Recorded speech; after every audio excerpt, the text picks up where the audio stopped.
What would you do if the person you helped the most, the one you bent over backward for, the one you stayed late for, the one you charged almost nothing because you could see the worry in her eyes, turned out to be worth more money than you could count in a lifetime? Most people would feel cheated, angry, foolish. Ethan Cross felt none of those things. And that difference, that one small thing about his character, was exactly why his life was about to change forever. Hit like. Drop your city in the comments. Let's see how far this story travels. The first thing Ethan Cross noticed every morning, before he even opened his eyes, was the smell. Motor oil, rust. The faint ghost of diesel that had soaked so deep into the concrete floor of the garage that no amount of cleaning would ever fully pull it out. 12 years of working in that smell, breathing it, wearing it home on his clothes and his hands and the back of his neck. 12 years, and it still hit him the same way every single morning, like a reminder that this was his life. This was what he'd chosen, or what had chosen him, or some combination of the two that he'd long since stopped trying to untangle. He lay on his cot in the back room for another 30 seconds, staring at the water stain on the ceiling that had been there since the winter before last, when a section of the roof had decided it was done holding itself together. He'd patched it with materials he couldn't really afford and tarped over the worst of it and told himself he'd fix it properly in the spring. That spring had come and gone. So had the next one. Ethan sat up, rubbed his face with both hands, listened to the silence of early morning in a town that didn't have much reason to be loud. Millhaven, Kentucky wasn't the kind of place that showed up on maps people actually used. It sat between two larger towns like something forgotten in a drawer. Not quite dead, not quite alive, just existing out of habit. A grain elevator. A diner that had been called Martha's even though no one living could remember a Martha. A dollar store. A church. A bar that had been a different bar when Ethan was in high school. And his garage. Cross Automotive and Repair, which sounded more professional than it was, with its hand-painted sign that was starting to peel on the left side, and its single hydraulic lift, and its inventory of parts he'd cataloged in a spiral notebook because the software subscription had been one of the first things to go when money got tight. He stood, pulled on his work pants, the dark blue ones with the iron-on patch on the left knee, and walked through the door that connected the back room to the shop floor. The Kellerman truck was still up on the lift. He'd been working on it for 2 days, chasing an electrical fault that kept hiding from him. Dave Kellerman had already called twice to ask about it, and both times Ethan had told him the same thing. "I'll have it ready when I have it ready, Dave." Kellerman was a decent enough man, but he was anxious about his truck the way some people were anxious about their firstborn, and there was no use trying to rush a wiring problem. You either found the fault or you didn't. Ethan made coffee on the 2-burner hot plate he kept on the workbench next to his socket set. The coffee was the cheap kind, the stuff that came in the big plastic can with the red lid, and it tasted like hot water that had been frightened by a coffee bean somewhere in its past. But it was hot, and it was his, and that was enough. He drank it standing up, looking out the window at the parking lot. 4 spaces, one of which was perpetually occupied by a Pontiac he'd accepted as partial payment on a job 2 years ago and hadn't been able to move since. The morning light was coming in at a low angle, turning everything the color of old brass. It would be hot today. Already, at 6:15 in the morning, the air had that thick, promising quality that meant temperatures in the mid-90s by afternoon. A summer Thursday in July. Nothing to distinguish it from any other day. He thought about money the way he did most mornings now. Not in a panicked way, not anymore. The panic had burned itself out somewhere around month 8 of the previous year, when he'd learned that you could only sustain that kind of terror for so long before your body simply refused to keep producing it. What replaced it was quieter. A low, steady pressure behind his sternum, like someone had placed a hand there and was pressing gently, but without any intention of stopping. The numbers were simple, and they weren't good.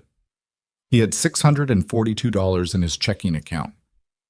The electric bill was due in 11 days, $215. The parts he'd ordered for the Kellerman job wouldn't be fully covered by what Dave was paying him.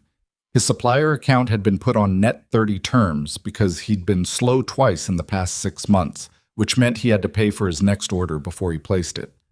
The liability insurance renewed in August, and his daughter Lily was starting 3rd grade in September, which meant school supplies. And there was a field trip fee that the school had sent home in an envelope with cheerful block letters on the front that he'd left face down on the kitchen counter.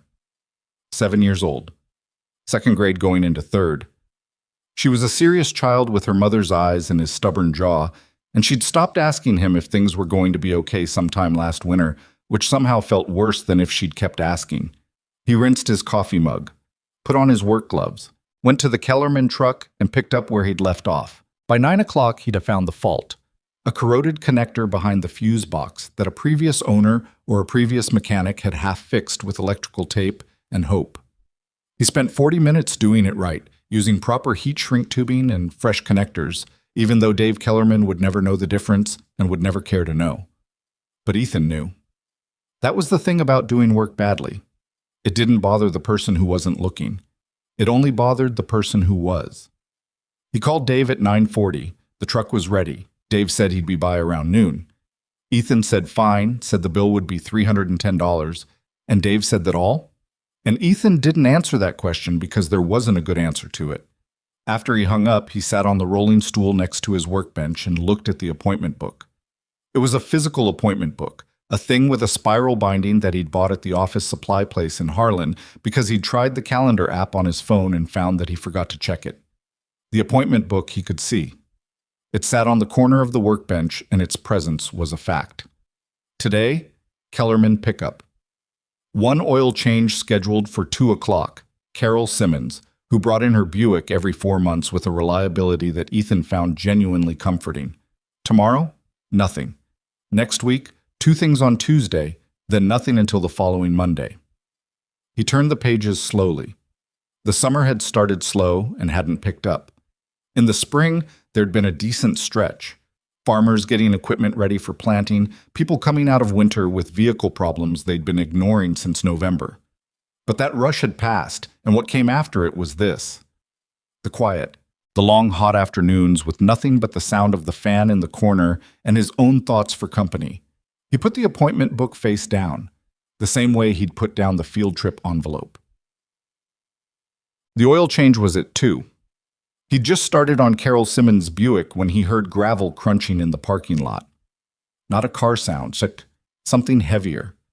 He ducked out from under the hood. A tractor was pulling into his lot. Old machine. Green and yellow, though the yellow had gone to something closer to cream in the way that paint does when it's been in the sun for decades. John Deere, he thought, and as it got closer, he revised.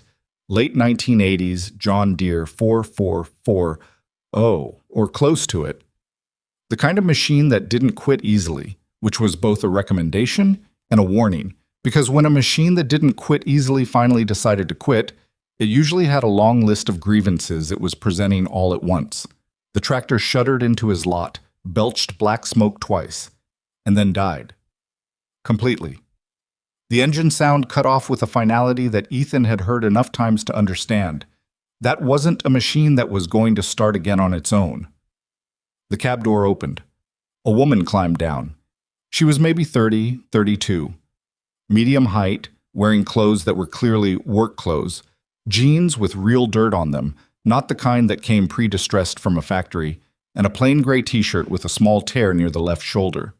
Her hair was dark brown and pulled back in a ponytail that had partially escaped, and she had the kind of tan you got from actually being outside, the kind that started at the collar and wrists rather than the face. She was carrying a small, insulated bag, the kind you brought lunch in. Her boots were work boots, scuffed and resoled at least once. Everything about her said, farmer. Not hobby farmer, not wealthy enthusiast, farmer, someone who did the work. She stopped about 10 feet from him and looked at the tractor, then at him, with an expression that was tired and controlled, like someone who'd already spent the morning being frustrated and had run out of room to be more frustrated.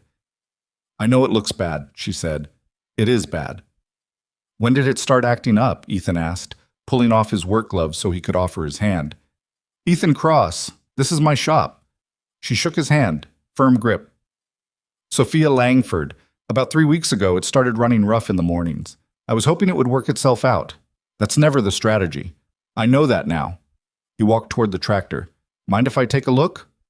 "That's why I'm here." He climbed up into the engine compartment and started looking.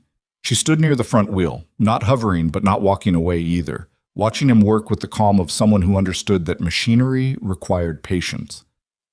"Smoke was black?" he asked. "Dark gray most of the time. Black twice this morning." "When you were pushing it hard or idling?" "Both," she paused. "I've got about 400 acres I need to get through in the next 2 weeks. Planting's already behind schedule." He looked up from the engine. "How behind?" "A week, maybe 10 days." She said it flatly, the way you stated a fact you'd already made peace with. "I had another machine go down 2 weeks ago. This one's been carrying the load for both." Ethan looked back at the engine and let out a slow breath. He could see 3 different things that needed attention right away, and he hadn't even pulled the injectors yet. This wasn't a quick job. This wasn't even a medium job. "Miss Langford," Sophia. "Sophia, I need to be straight with you. This isn't a same-day repair." "I figured. It might not even be a 2-day repair, depending on what I find once I'm deeper in." She nodded. "I need it back as fast as you can manage. What's a realistic timeline?" Ethan thought. "If the parts I'm thinking I need are in stock over in Harlan, I can have it back to you in 2 days, maybe 3. If they're not in stock..." "If they're not in stock?" "Then it depends on the supplier." "I don't have a depends," she said. "I need a machine." He looked at her again. The tiredness was more apparent now that he was looking for it, not just in her eyes, but in the set of her shoulders, the way she was holding herself together with visible effort. He'd seen that particular kind of tired before. He saw it in his own mirror. "I'll do what I can," he said. "Let me pull it into the bay and get a proper look." The proper look was not encouraging.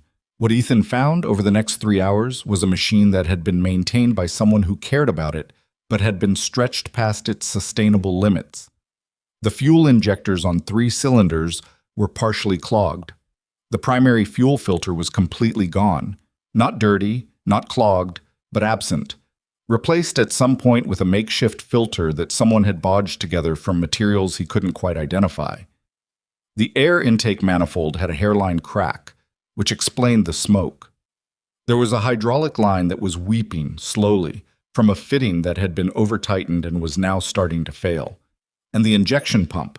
The injection pump was showing wear that suggested it was operating on borrowed time. He made a list. He priced it out on his phone, using the supplier website he checked daily out of habit. He wrote numbers on a yellow legal pad and added them up 3 times because the first 2 totals surprised him. Then he sat on the stool in the bay and looked at the yellow legal pad and thought. The parts, at what he paid, would run him around $1,800. Labor, this was a 2-day job at minimum, more realistically 2.5, should bill at around $1,200 on top of that. Full repair at honest rates, $3,000, give or take. He could cut his labor rate.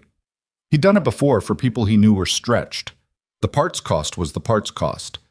There was no way around what he actually had to pay to order them. He went to find Sophia.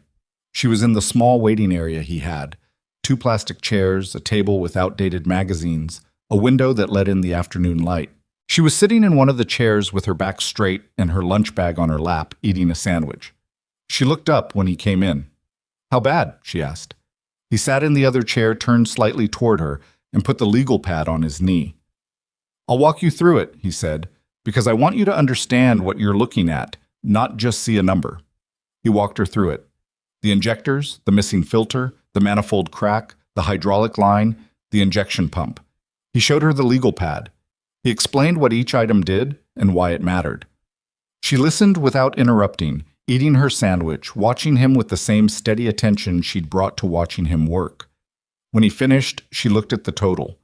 She was quiet for a moment. "Is all of that necessary right now?" she asked. "The injectors and the manifold, yes. Absolutely yes. The hydraulic line, yes, it's going to fail, and when it does, it'll take other things with it. The fuel filter situation is a safety issue, honestly. The injection pump..." He paused. "I'd be doing you a disservice if I told you it could wait, but it might get through your planting season before it gives out completely." "And if it doesn't?" "Then you're calling me from a field 2 weeks from now." She looked at the pad again. Something crossed her face that he recognized. The specific expression of a person doing math they didn't like the outcome of. "What are my options?" she asked. It was a fair question. He'd had it asked of him in this room, in this chair, many times. Option 1, he said. I do the full repair, everything I listed. You've got a machine that should run another 10, 15 years if you maintain it. 3,000, maybe 3,200 when I'm done. Parts cost what they cost? I can't do much about that. My labor I can... He stopped. You can what? I was going to say I can work with you on the labor rate, depending on your situation. She looked at him with an expression he couldn't quite read. Not offended, not relieved, something more careful than either. What's option 2? She asked. I do the essential repairs, the injectors, the manifold, the hydraulic line. Get you through planting season. You deal with the pump situation when the season's over and you've had time to plan for it. That comes down to about 2,200. Same thing on the labor. You don't have to do that, she said. Do what? Cut your rate. I'll pay what you quote. He looked at her. I'm going to quote you what the job is worth to me, not what it would be worth somewhere else. She held his gaze for a moment. Are you going to ask about my situation? No, he said. It's none of my business. The job is what it is. Something shifted slightly in her expression, something small and careful. Let's do the full repair, she said. He called the supplier at 4:15 and got lucky on most of it. The injectors were in stock. The manifold gasket set was in stock. The hydraulic fitting and line in stock. The injection pump, he'd have to order from a secondary supplier, which would add a day. He called Sophia to tell her. She picked up on the second ring. 3 days, he said. Possibly 4 if the pump delivery runs late. I'll let you know tomorrow where we stand. I appreciate that, she said. Mr. Cross? Ethan. Ethan, is there any possibility of you working on it tomorrow morning, early? I know it's a big ask. He thought of his appointment book, the 2 things on Tuesday. Tomorrow? Friday. Nothing. I'll be in the shop at 6, he said. I can start on it then. A brief pause. Thank you. That means a lot. Don't thank me yet. Thank me when it's running. She made a sound that might have been the beginning of a laugh. Fair enough. Achieved. He picked Lily up from Mrs. Garrity's house at 5:30, the way he did every weekday.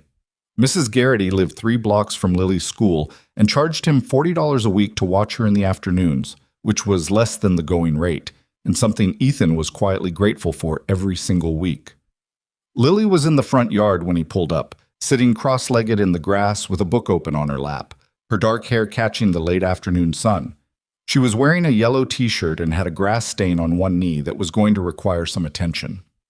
When she saw his truck, she closed the book carefully, tucking a blade of grass in as a bookmark, and stood up. She was a deliberate child. She did things with attention and purpose, even small things. She got it from her mother, though Ethan tried not to think about that too much. He got out of the truck. She walked to him with the book under her arm, and he scooped her up, even though she was probably getting a little old for it. 7 was 7. And she didn't protest, just settled against his shoulder with the comfortable weight of a child who trusted the person holding her.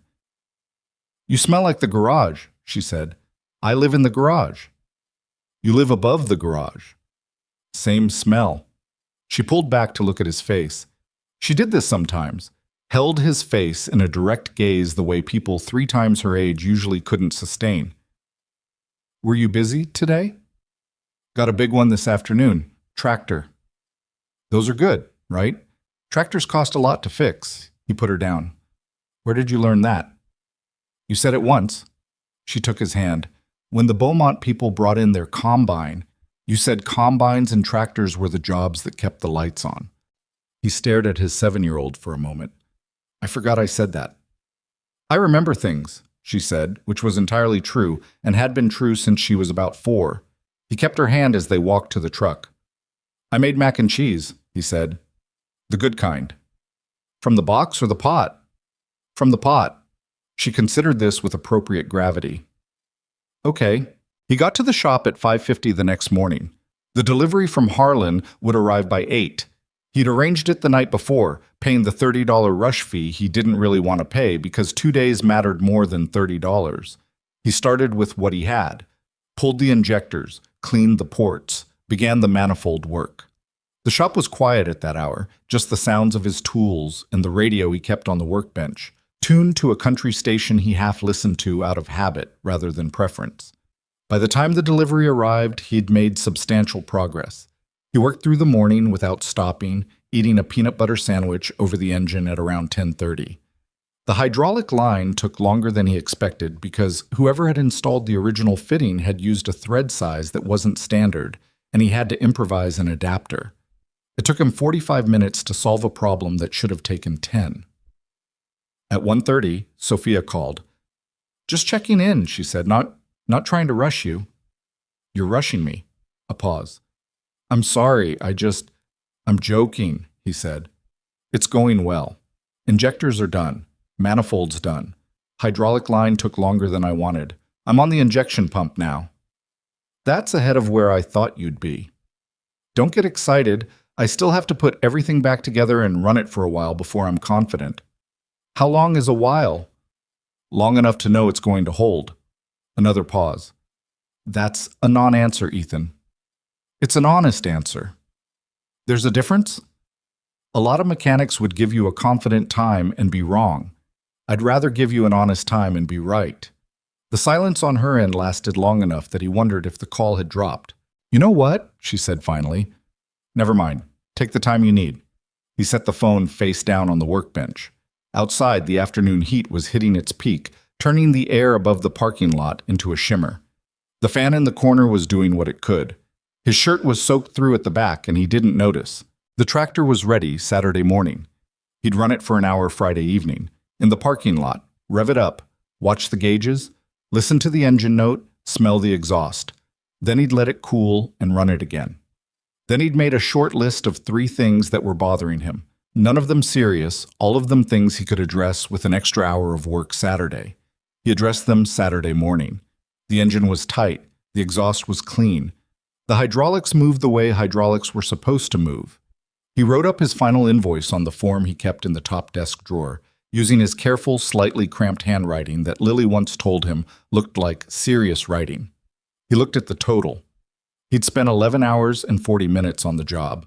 At his standard rate, the labor came to $702. The parts had run him $1,940.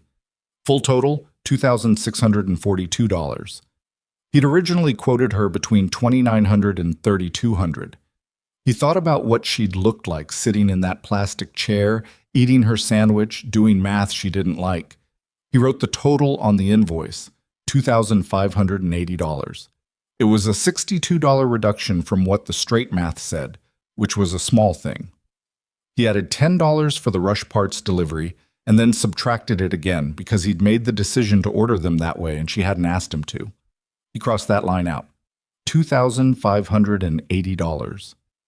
When Sophia pulled in at 9 o'clock Saturday morning in a battered white pickup truck, the tractor was parked outside with a clean engine bay and all its panels back in place. Ethan was leaning against it with the invoice and the key. She got out of the truck and stopped. She looked at the tractor. "You detailed it," she said. "I cleaned the engine bay when I was done. Seemed right." She walked around it slowly, the way a person walks around something they've been worried about, looking for the thing that's still wrong. She didn't find anything. She put her hand on the hood, then opened the engine compartment and looked in. "You polished the manifold," she said. "I had a rag." She closed the compartment. She was quiet for a moment, looking at the machine with an expression he couldn't entirely read. Relief, maybe, but something more complicated underneath it. He handed her the invoice. She looked at it. Her eyebrows came together slightly. "This is less than you quoted." "I came in under on the labor hours." "By how much?" He scratched the back of his neck.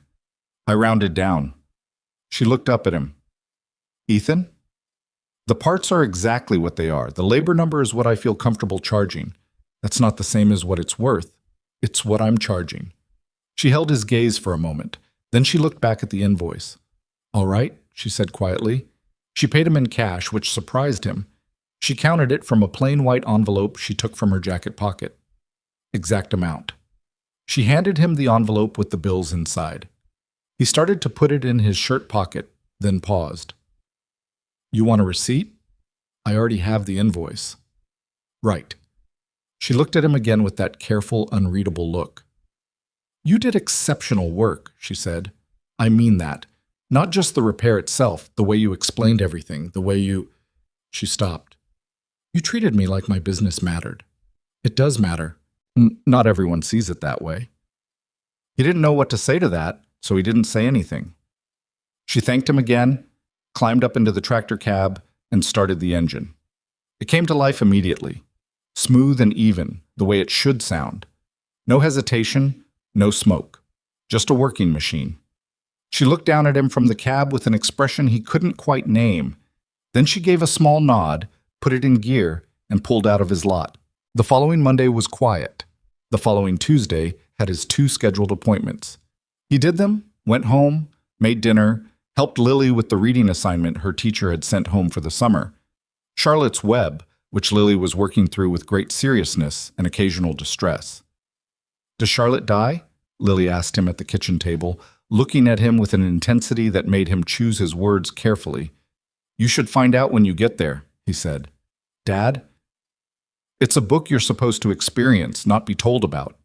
She looked at him with an expression of 7-year-old suspicion that suggested she knew perfectly well what that meant and didn't appreciate it. "Fine," she said, and turned the page. He watched her read for a minute. The kitchen light fell on the side of her face. She had a little crease between her eyebrows when she was concentrating, the same crease he saw in his own reflection sometimes. He thought about money, briefly, the way he did at kitchen tables and at stop signs and in the space between sleep and waking. The envelope Sophia had given him had paid the electric bill and replaced some supplies and knocked a chunk off the parts account. It had not solved anything. It had helped, and helping was not the same as solving. He thought about the way the tractor had sounded when she started it, that even working sound. He turned his attention back to his daughter and her book and the kitchen light, and he let the rest of it go for the night. Wednesday, he got a letter. Not a bill, not a flyer. An actual letter with his name on the envelope in printed type and a return address he didn't recognize. Langford Agricultural Holdings, Suite 1200, 40 Commerce Center Drive, Nashville, Tennessee, 37201. He stood in the parking lot in the morning heat and looked at the envelope for a moment, then opened it. The letter was brief, professionally typed, and signed by a person who identified herself as Melissa Crane, executive assistant to Ms. Sophia Langford. It informed him that Ms. Langford cordially extends an invitation to attend the Heartland Agricultural Innovation Summit, to be held in 14 days at the Music City Center in Nashville. The invitation included a complimentary conference registration, 2 nights at the Omni Hotel in downtown Nashville, and a personal note at the bottom of the letter in a different hand, smaller, less formal, that read, "Thought you might find this interesting. Come if you can. S.L." Ethan read the letter twice. Then he turned it over as if there might be something on the back, though there wasn't. He stood in the parking lot with the letter and thought about the woman who'd paid him in cash from a plain white envelope and eaten a sandwich in his plastic chair. Langford Agricultural Holdings. He went inside and sat at his workbench, opened the internet browser on his phone, the one he used for looking up parts prices and checking the weather. He typed, "Sophia Langford, Nashville." He looked at what came back. He sat with it for a long time. Well, the search results were not subtle. There were news articles and profile pieces and a Forbes mention from 3 years ago. There was a photograph, a formal one, from what looked like an industry event, of a woman in a dark blazer, her hair down instead of in a ponytail, standing at a podium with a confident, composed expression. It was the same woman. The same woman who'd climbed down from the cab of a 30-year-old John Deere with dirt on her jeans and a torn gray t-shirt. He read enough to understand the shape of it. Sophia Langford, 30 years old, CEO of Langford. Agricultural Holdings, a company that had begun as her family's small farm operation and had been built over the past 7 years into one of the larger agricultural enterprises in the southeastern United States. Tens of thousands of acres under cultivation across multiple states, a portfolio of ancillary agricultural businesses, an office in Nashville and another in Louisville. Worth? The Forbes piece was careful about specific numbers, but it was not vague about the scale, easily in the hundreds of millions. Ethan put his phone face down on the workbench. He sat in the quiet of his shop, listening to the fan, feeling the heat of the morning building outside. She hadn't lied to him. She was a farmer. She'd never told him otherwise. She had a broken tractor and 400 acres that needed planting, and she'd come to the nearest repair shop because the machine was dead and she needed it fixed. He picked his phone back up. He looked at the invitation again, then he put both things down and went back to work, because there was a brake job coming in at 10 o'clock, and it wasn't going to do itself. He told himself he wasn't going to go. He told himself this for 4 days. He told himself the Nashville conference was for people who wore suits and knew what to say at networking events, and that he didn't own a decent suit anyway, and hadn't been to Nashville in 3 years and couldn't really afford 2 days away from the shop, even with the hotel paid for. He told himself all of this while, on the 5th day, he drove to the Goodwill in Harlan and found a sport coat that fit him well enough and a pair of dark pants that didn't embarrass him, and spent $28. He told himself he was just going to see what it was on the 6th day, while he called Mrs. Garrity to ask if she could keep Lily for 2 nights. And she said yes, without him having to explain much, because Mrs. Garrity had been in Millhaven long enough to understand the way things worked in a life like his. On the day before he left, Lily watched him trying on the sport coat in the bathroom mirror and made a face. "You look different," she said. "Different bad or different okay?" She considered it with appropriate seriousness. "Different okay, I think." "Why are you wearing a jacket?" "I'm going to a conference." "What's a conference?"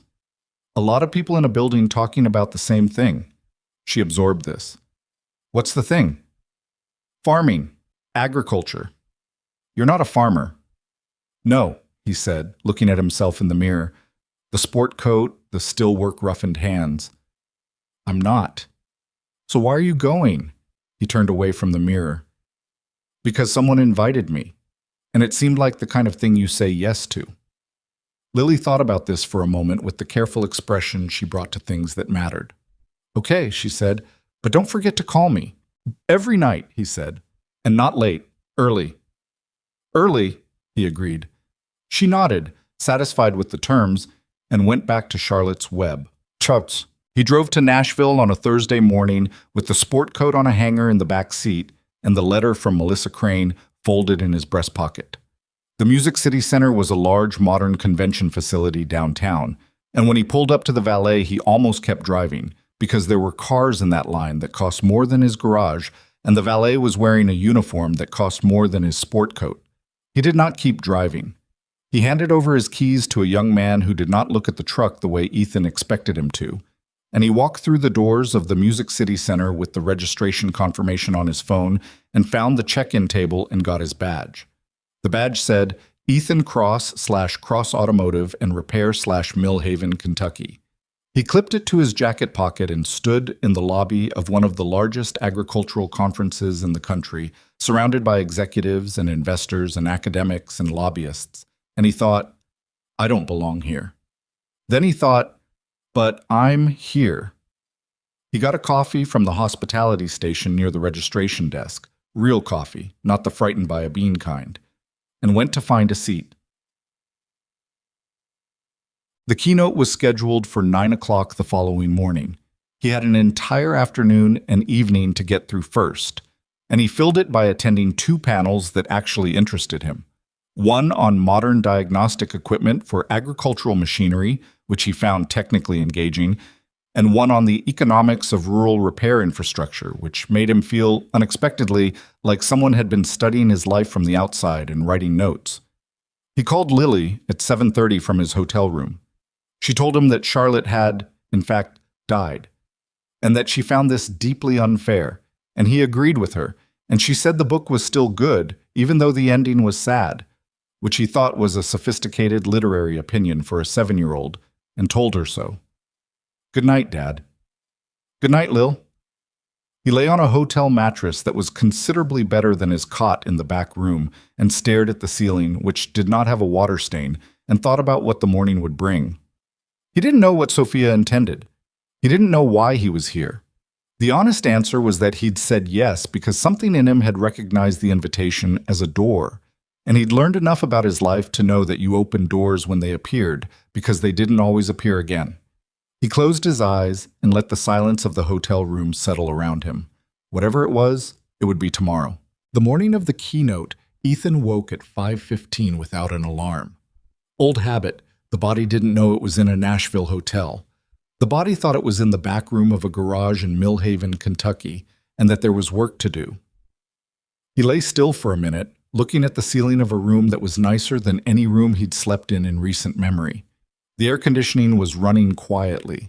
The sheets were a thread count he couldn't identify, but that were noticeably different from his own. Outside, 14 floors below, downtown Nashville was beginning its slow negotiation with the morning.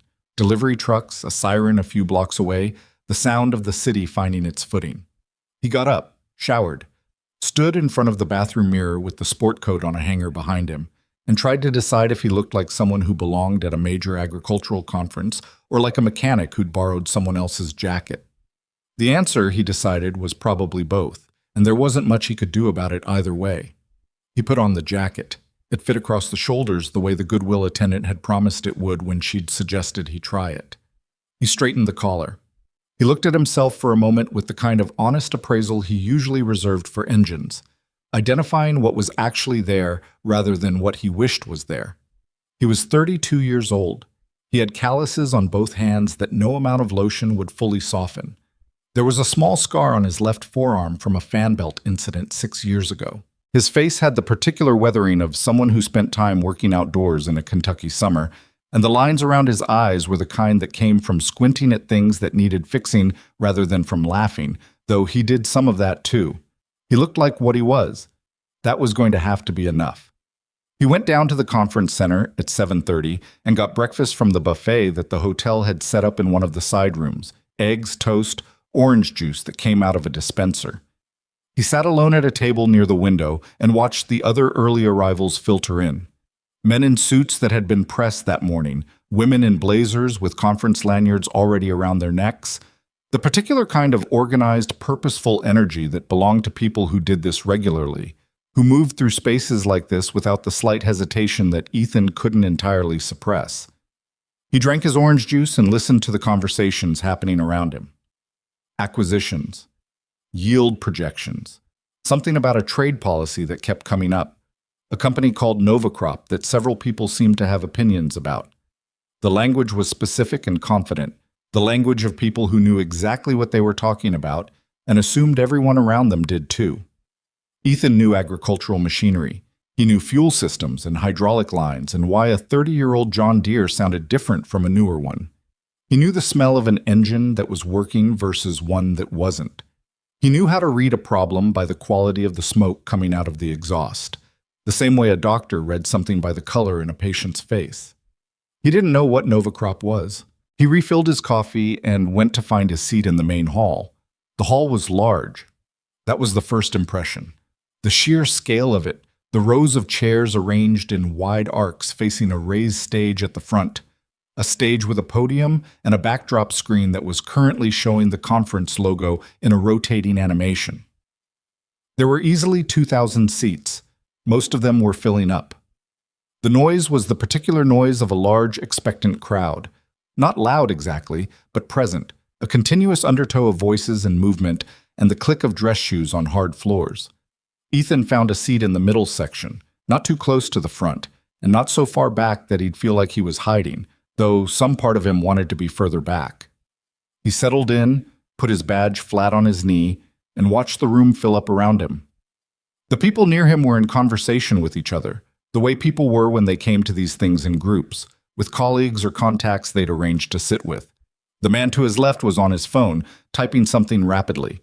The two women in front of him were reviewing something on a shared tablet, occasionally pointing to items on the screen with the practiced efficiency of people reviewing the same document for the fourth or fifth time. Ethan sat with his coffee and waited. At 5 minutes to 9, the house lights went down slightly. The conversational noise tapered. Someone from the conference, a moderator or an MC, a polished man in his 50s with the kind of voice that filled a room without effort, came to the podium and welcomed everyone and said a few things about the agenda and housekeeping items and the importance of the agricultural sector to the national economy. Standard opening remarks. Ethan had heard the structure of speeches like this before, even if not at this scale. Then the moderator said, "It is genuinely my honor to introduce our keynote speaker. In 7 years, she has taken a family farming operation in rural Tennessee and built it into one of the most significant agricultural enterprises in the country. She operates across 11 states, employs over 800 people directly, and has become one of the most respected and, honestly, one of the most interesting voices in American agriculture.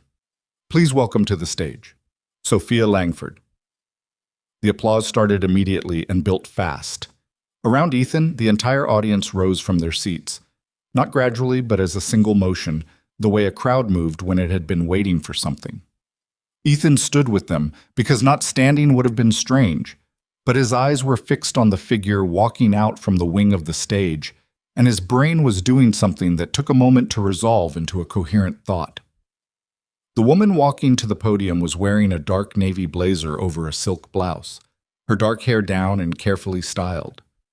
She moved with the ease of someone who had walked onto stages before, who had made peace with being looked at. Her posture was straight. Her expression was composed in the way that you only composed yourself when you'd had to learn how. He recognized the jaw, the way she held her head when she looked at something directly, the careful quality of her attention.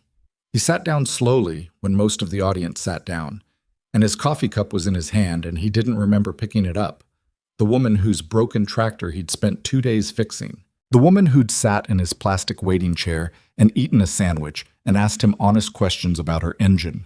The woman who had paid him in cash from a plain envelope and thanked him for treating her like her business mattered. She was standing at a podium in front of 2,000 people who had just risen to their feet for her. He sat with this information for a moment, the way you sat with something that rearranged the furniture of your assumptions and waited for the feeling to clarify into something he could name. It didn't quite, so he listened. Sophia Langford let the applause settle, and when she spoke, her voice was different from the voice he remembered from the waiting room and the phone calls. Not different in character, but different in projection. Calibrated for the room, for the scale of it. She thanked the moderator. She thanked the conference. She said she was glad to be there, and it sounded like she meant it, which was harder than it looked. Then she said, "I want to talk about something that doesn't come up a lot at conferences like this one. I want to talk about honesty, not the buzzword version of it, not brand transparency or stakeholder trust metrics. I mean the old kind, the kind that costs something." The room was quiet, the particular quality of quiet that meant 2,000 people were paying attention. 7 years ago, she continued, I had 16 acres and a loan that made me physically sick to look at. My father had started the operation and handed it to me when his health made it impossible for him to continue. And the truth is, and I'll say this plainly, I didn't know if I could do it. I had a business degree and a lot of theory and zero practical confidence. What I had was farmers who'd worked that land longer than I'd been alive, and I made a decision early on that I was going to learn from them before I started telling them anything. She paused. Not for effect. He'd seen enough pauses for effect to recognize a real one. This was a real one. What I learned from those people, the actual workers, the mechanics, the equipment operators, was that integrity wasn't a strategy. It wasn't a brand value you put on a slide deck. It was a daily decision that most people made quietly, without anyone watching, without any expectation of reward. Another pause. And I learned to recognize it, because you see it in the work. Ethan's badge was still flat on his knee. He looked at it without reading it. Last month, Sophia said, I drove a tractor down to a small town in Kentucky because my equipment manager was out sick and I didn't want to wait. The machine was in bad shape. My fault, I'll admit it, because I'd pushed it harder than I should have over the spring. Something in her delivery shifted, slightly. Not a big shift. You'd miss it if you weren't paying attention. I found a repair shop on the side of a county road. One bay. Hand-painted sign. No website, no reviews online. Nothing. Just a phone number on a piece of plywood. The audience was very still. The mechanic who came out to look at the machine. He didn't know who I was. I want to be clear about that. He had no idea. I was a woman with a broken tractor and dirty jeans and a concern about the bill. That was it. She looked out at the audience, and even from the middle section, Ethan had the sudden disorienting feeling that she was looking at him specifically, though that was probably not possible from that distance. He spent 2 days on a repair that most shops would have rushed through. He called me with updates. He explained every single line item so I understood what I was paying for, and when he handed me the invoice, it was less than he'd quoted. She stopped again. Not because I'm a billionaire, because that was who he was. The room was still. I've worked with a lot of service providers over 7 years, she said. I've dealt with vendors who told me what I wanted to hear, contractors who cut corners they thought I wouldn't notice, partners who were a different version of themselves when they thought the person they were dealing with had no leverage. And then I met a man who just did the work, charged what was fair, treated me like I mattered because I was a customer with a problem, not because of what I might represent. She reached under the podium, and Ethan heard the small click of a microphone being adjusted. I am going to ask that man to stand up, she said. And his heart, which he would have said had become fairly well calibrated against surprises, did something entirely uncontrolled. Ethan Cross, she said into a microphone in front of 2,000 people. Ethan, you're here somewhere? You want to stand up? Every head in the room turned. Not one or two heads, all of them, sweeping across the audience in the way that heads moved when someone said a name in a room full of people and the person with that name was somewhere in the middle of it. Ethan Cross sat very still for approximately 2 seconds. 2 seconds was enough time to have a clear, simple thought. I could pretend I'm not here. Just sit with his eyes forward, badge turned over, let the moment pass. He was wearing a Goodwill sport coat in a room full of people who had never heard of him, and standing up was exactly the kind of thing he did not naturally do in crowds. But the badge on his knee said Ethan Cross/Cross Automotive and Repair/Millhaven, Kentucky in printed type that was perfectly legible to the woman in the seat next to him, who had already turned to look at him with an expression of polite expectation. He stood up. There was a moment, a brief, terrible moment, where he was just standing in the middle of a large room while 2,000 people who didn't know him looked at the man the woman on stage had just described. He had no idea what his face was doing. He kept his hands at his sides because there was nothing else to do with them. Then the applause started. It wasn't the same applause they'd given Sophia when she walked out. That had been the applause of recognition, of familiarity. This was something different. It had a different quality to it. It built slower, but it got louder. And people near him were turning toward him with expressions that were genuinely warm, not politely warm. The difference was something you could tell, if you'd spent enough time reading the small variations in how people looked at you. He stood there. He felt his face do something he didn't have a word for. He nodded because he needed to do something, and sitting back down too quickly seemed wrong, and standing for too long also seemed wrong, and he had not been given any instructions for how to handle any of this. He nodded at the stage and at the audience, and then he sat back down, carefully, in the way you sat down when you just had more attention than you'd experienced in the last several years combined. The woman next to him, the one who'd seen his badge, leaned over. "That was you?" she said. Her voice was quiet, just for him. "Yeah," he said. "The mechanic?" "Yeah." She looked at him for a moment. That was a remarkable thing she just said about you. He didn't know how to answer that either, so he just looked back at the stage where Sophia Langford had waited for the applause to settle and was now continuing her speech with the composed, measured quality of someone who knew exactly what she'd just done and had planned every beat of it. She spoke for another 20 minutes about supply chain integrity, about what she called the overlooked workforce, the mechanics, the equipment operators, the independent contractors who kept agricultural operations functional, about the gap between how those workers were valued and how essential they actually were. She spoke without notes, as far as Ethan could tell, or with notes she'd internalized so completely that they were invisible. She was very good at this. That was the objective assessment.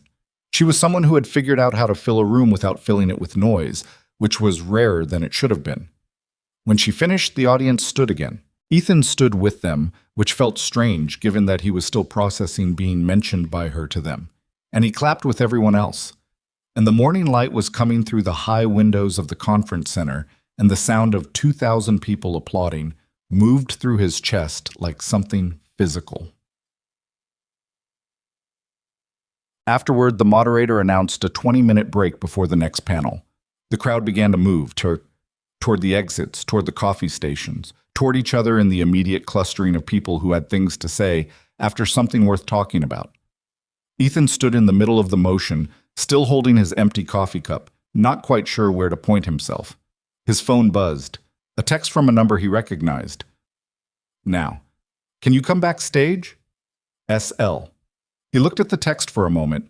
Then he found a trash can for the coffee cup, asked a passing conference volunteer where the backstage access was, and followed the directions down a side corridor with a temporary sign that said, "Authorized Personnel." Keynote. And an usher in a polo shirt who looked at his badge, looked at the text Ethan showed him on his phone, and stepped aside. Backstage was smaller than he expected.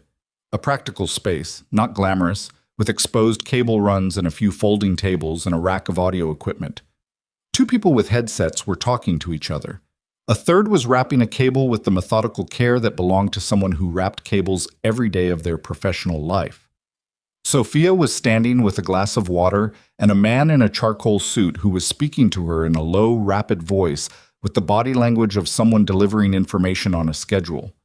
She was listening but tracking the door, and when Ethan came through, she said something brief to the man in the charcoal suit, who nodded and moved away with the efficiency of someone used to being excused. She walked toward Ethan. In person, in this context, she was different again from the woman in the waiting chair and different again from the woman at the podium. Not a different person. The eyes were the same, the directness was the same. But the layers of context around her were different. Here she was, the person who'd just spoken to 2,000 people, in a jacket that probably cost more than his monthly parts bill, her hair professionally done. And yet she was walking toward him with the same straightforward gaze she'd had when she'd climbed down from the tractor cab. "You came," she said. "You invited me." "I wasn't sure you would." She stopped about 4 feet away. "I thought you might think it was strange." "I did think it was strange," he said. "I came anyway." A slight shift at the corner of her mouth, not quite a smile, but adjacent to one. "How did you feel, being up there?" "Like I wanted to sit back down." "You handled it well." I stood and nodded. "That's not handling it well. That's just surviving it." She looked at him for a moment directly, the way she'd looked at him across his workbench in Millhaven. "I should have told you," she said, "when I brought the tractor in, who I was. You told me you were a farmer. I let you assume the rest." "I didn't assume much," he said. "You were a customer with a broken machine. That was the relevant information. And if you'd known?" He thought about it honestly. "I'd have done the same job, maybe been more nervous about it." She studied him. "I don't think that's entirely true." "Maybe not entirely," he admitted. "But mostly." A person with a headset appeared at her shoulder. "Miss Langford, 10 minutes." She held up a finger without looking at them. The headset person stepped back. "Ethan," she said, "I want to have a real conversation with you. Not right now. I have 3 more obligations this morning that I can't cancel. But tonight, dinner. I made a reservation at a place downtown. Will you come?" He looked at her. The question behind the question was obvious. This wasn't just dinner. There was something she wanted to say or propose or offer, and the backstage of a conference center 20 minutes after a keynote was not where she intended to say it. "Yeah," he said. "I'll come." 7 o'clock. The reservation's under Langford. The hotel concierge can give you the address. She paused, then added, "Bring your appetite. They don't do small portions." He almost said, "That's fine. I'm used to small portions." But he stopped himself because it was too honest in a way that was also too pathetic, and he'd rather keep some things. "All right," he said instead. She nodded, and then the headset person was back with more insistence, and Ethan turned and found his way back through the corridor and out into the lobby, where the conference break was in full swing and he needed to stand still for a moment and let the morning settle around him. He spent the rest of the conference day doing what you did when you were attending something that was only partly about the programming, moving through it, sitting in on a session that held his interest for about 40 minutes before his mind pulled back to the evening and what it might be, getting lunch at the buffet and eating it at a corner table while a man across the room gave an impassioned talk about predictive maintenance software that Ethan would have found genuinely interesting on a different day. He called Lily at noon. "How's the conference?" she asked. "It was a morning," he said. "What does that mean?" "It means something happened that I didn't expect, and I'm still thinking about it." "Good? Unexpected or bad unexpected?" "I honestly don't know yet." "Dad." She said his name the way she said it when she was being patient with him, which was a tone he recognized from her mother's side of the family. "Just tell me." So he told her. Simplified, edited for a 7-year-old who didn't need all of it, but the basic shape. The woman whose tractor he'd fixed had been at the conference, had told a story about him in front of a lot of people, had asked him to stand up. Lily was quiet for a moment. "Were you embarrassed?" she asked. "A little. But also maybe not all bad embarrassed?"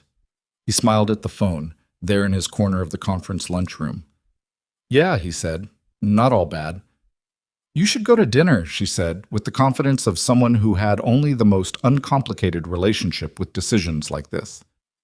"If she wants to talk to you, you should talk." "Mrs. Garrity says you need to eat dinner before 7. "I eat early anyway," Lily said, unconcerned. "Bring me something from Nashville." "What kind of something?" "Something that's not mac and cheese." He laughed, a genuine one, unguarded, there in the corner of the lunchroom. "I'll see what I can do," he said. The restaurant was the kind of place where the menus didn't have prices on them, which Ethan noticed immediately because he was the sort of person who always checked prices first, and the absence of them was its own information. Sophia was already there when he arrived at 5 to 7, at a corner table with a clean line of sight to the door. She'd changed from the blazer to a dark green dress, her hair still down, and she stood when she saw him come in. Not formally, just standing the way people stood when they spotted someone they were expecting. "I thought you might drive home instead," she said. "I thought about it," he said honestly. She smiled at that. A real one, the first complete one he'd seen from her. It changed her face. "Sit down," she said. "They have a steak here that's worth the trip from Kentucky on its own." He sat down. The waiter appeared and Sophia ordered wine, asked him if he had a preference, and he said he didn't, so she picked something she said was good, and he trusted that. He ordered water too because he didn't want to be in a conversation like this one with wine being the first thing that hit his system. "You know what I think?" Sophia said after the waiter left. "I think you've spent the whole day trying to figure out what this is." "I have," he said. "And?" "I don't know. I thought it might be a thank you, but you could have mailed a thank you note and saved yourself a hotel room." "I gave you the hotel room." "You know what I mean?" She picked up her water glass. "It's not just a thank you. You're right about that." She set it down. "Can I be direct with you?" "I'd prefer it." "The story I told this morning, I didn't tell it to embarrass you. I told it because I needed the industry to hear it. About what integrity actually looks like, not in a corporate mission statement, but in practice, in a real interaction." She held his gaze. "And the reason I could tell that story with confidence is because what you did was unambiguous. You didn't cut your rates because you thought I might have money. You didn't do extraordinary work because you knew who I was. You just did it. That's rarer than you know, Ethan." He looked at the tablecloth for a moment. There was a small asymmetry in the weave pattern, barely visible. "I did the job the way I do the job," he said, "which is my entire point." The wine arrived. She tasted it, nodded to the waiter, who filled both glasses and withdrew. "I want to offer you a contract," she said. He looked up. "Langford Agricultural Holdings operates roughly 260 pieces of equipment across 11 states. Tractors, combines, heavy transport trucks, specialized irrigation systems, smaller utility vehicles. We have a fleet management team, but our on-site maintenance capability is inconsistent. We use a patchwork of different shops in different areas, and the quality varies enormously, significantly." She paused. "I want to change that." He sat with this for a moment. The restaurant noise moved around them. Other conversations. The quiet sound of silverware. Someone laughing across the room. "What does changing it look like?" he asked. "It looks like a dedicated maintenance contractor who operates as our primary repair partner. Someone whose shop we can route equipment to and trust. and whose judgment we rely on for assessments and diagnostics. Staged expansion. We don't dump everything on you at once because that would be bad for both of us. We start with the equipment that operates in a 100-mile radius of Mill Haven, which is roughly 40 machines right now. We evaluate. We grow from there. He picked up his wine glass and then set it back down without drinking from it. Sophia, I have a one-bay shop. I know. I have one hydraulic lift and an inventory system in a spiral notebook. I know that too. I can't service 40 pieces of equipment in a one-bay shop. Which is why, she said, the contract would include a capital development component, an advance against future work that you'd use to expand the facility. Hire technicians, acquire equipment. The advance would be offset against the contract billing over time. It's not a gift, it's a business structure, but it gives you the ability to scale to what the work requires. He stared at her. You'd finance my expansion. Against contracted work, yes. Why not just hire your own mechanics, build an internal team? She considered the question with the seriousness it deserved, which he appreciated. Because internal teams develop internal habits. They take shortcuts because they're employees, and employees do what they think is acceptable rather than what's actually right.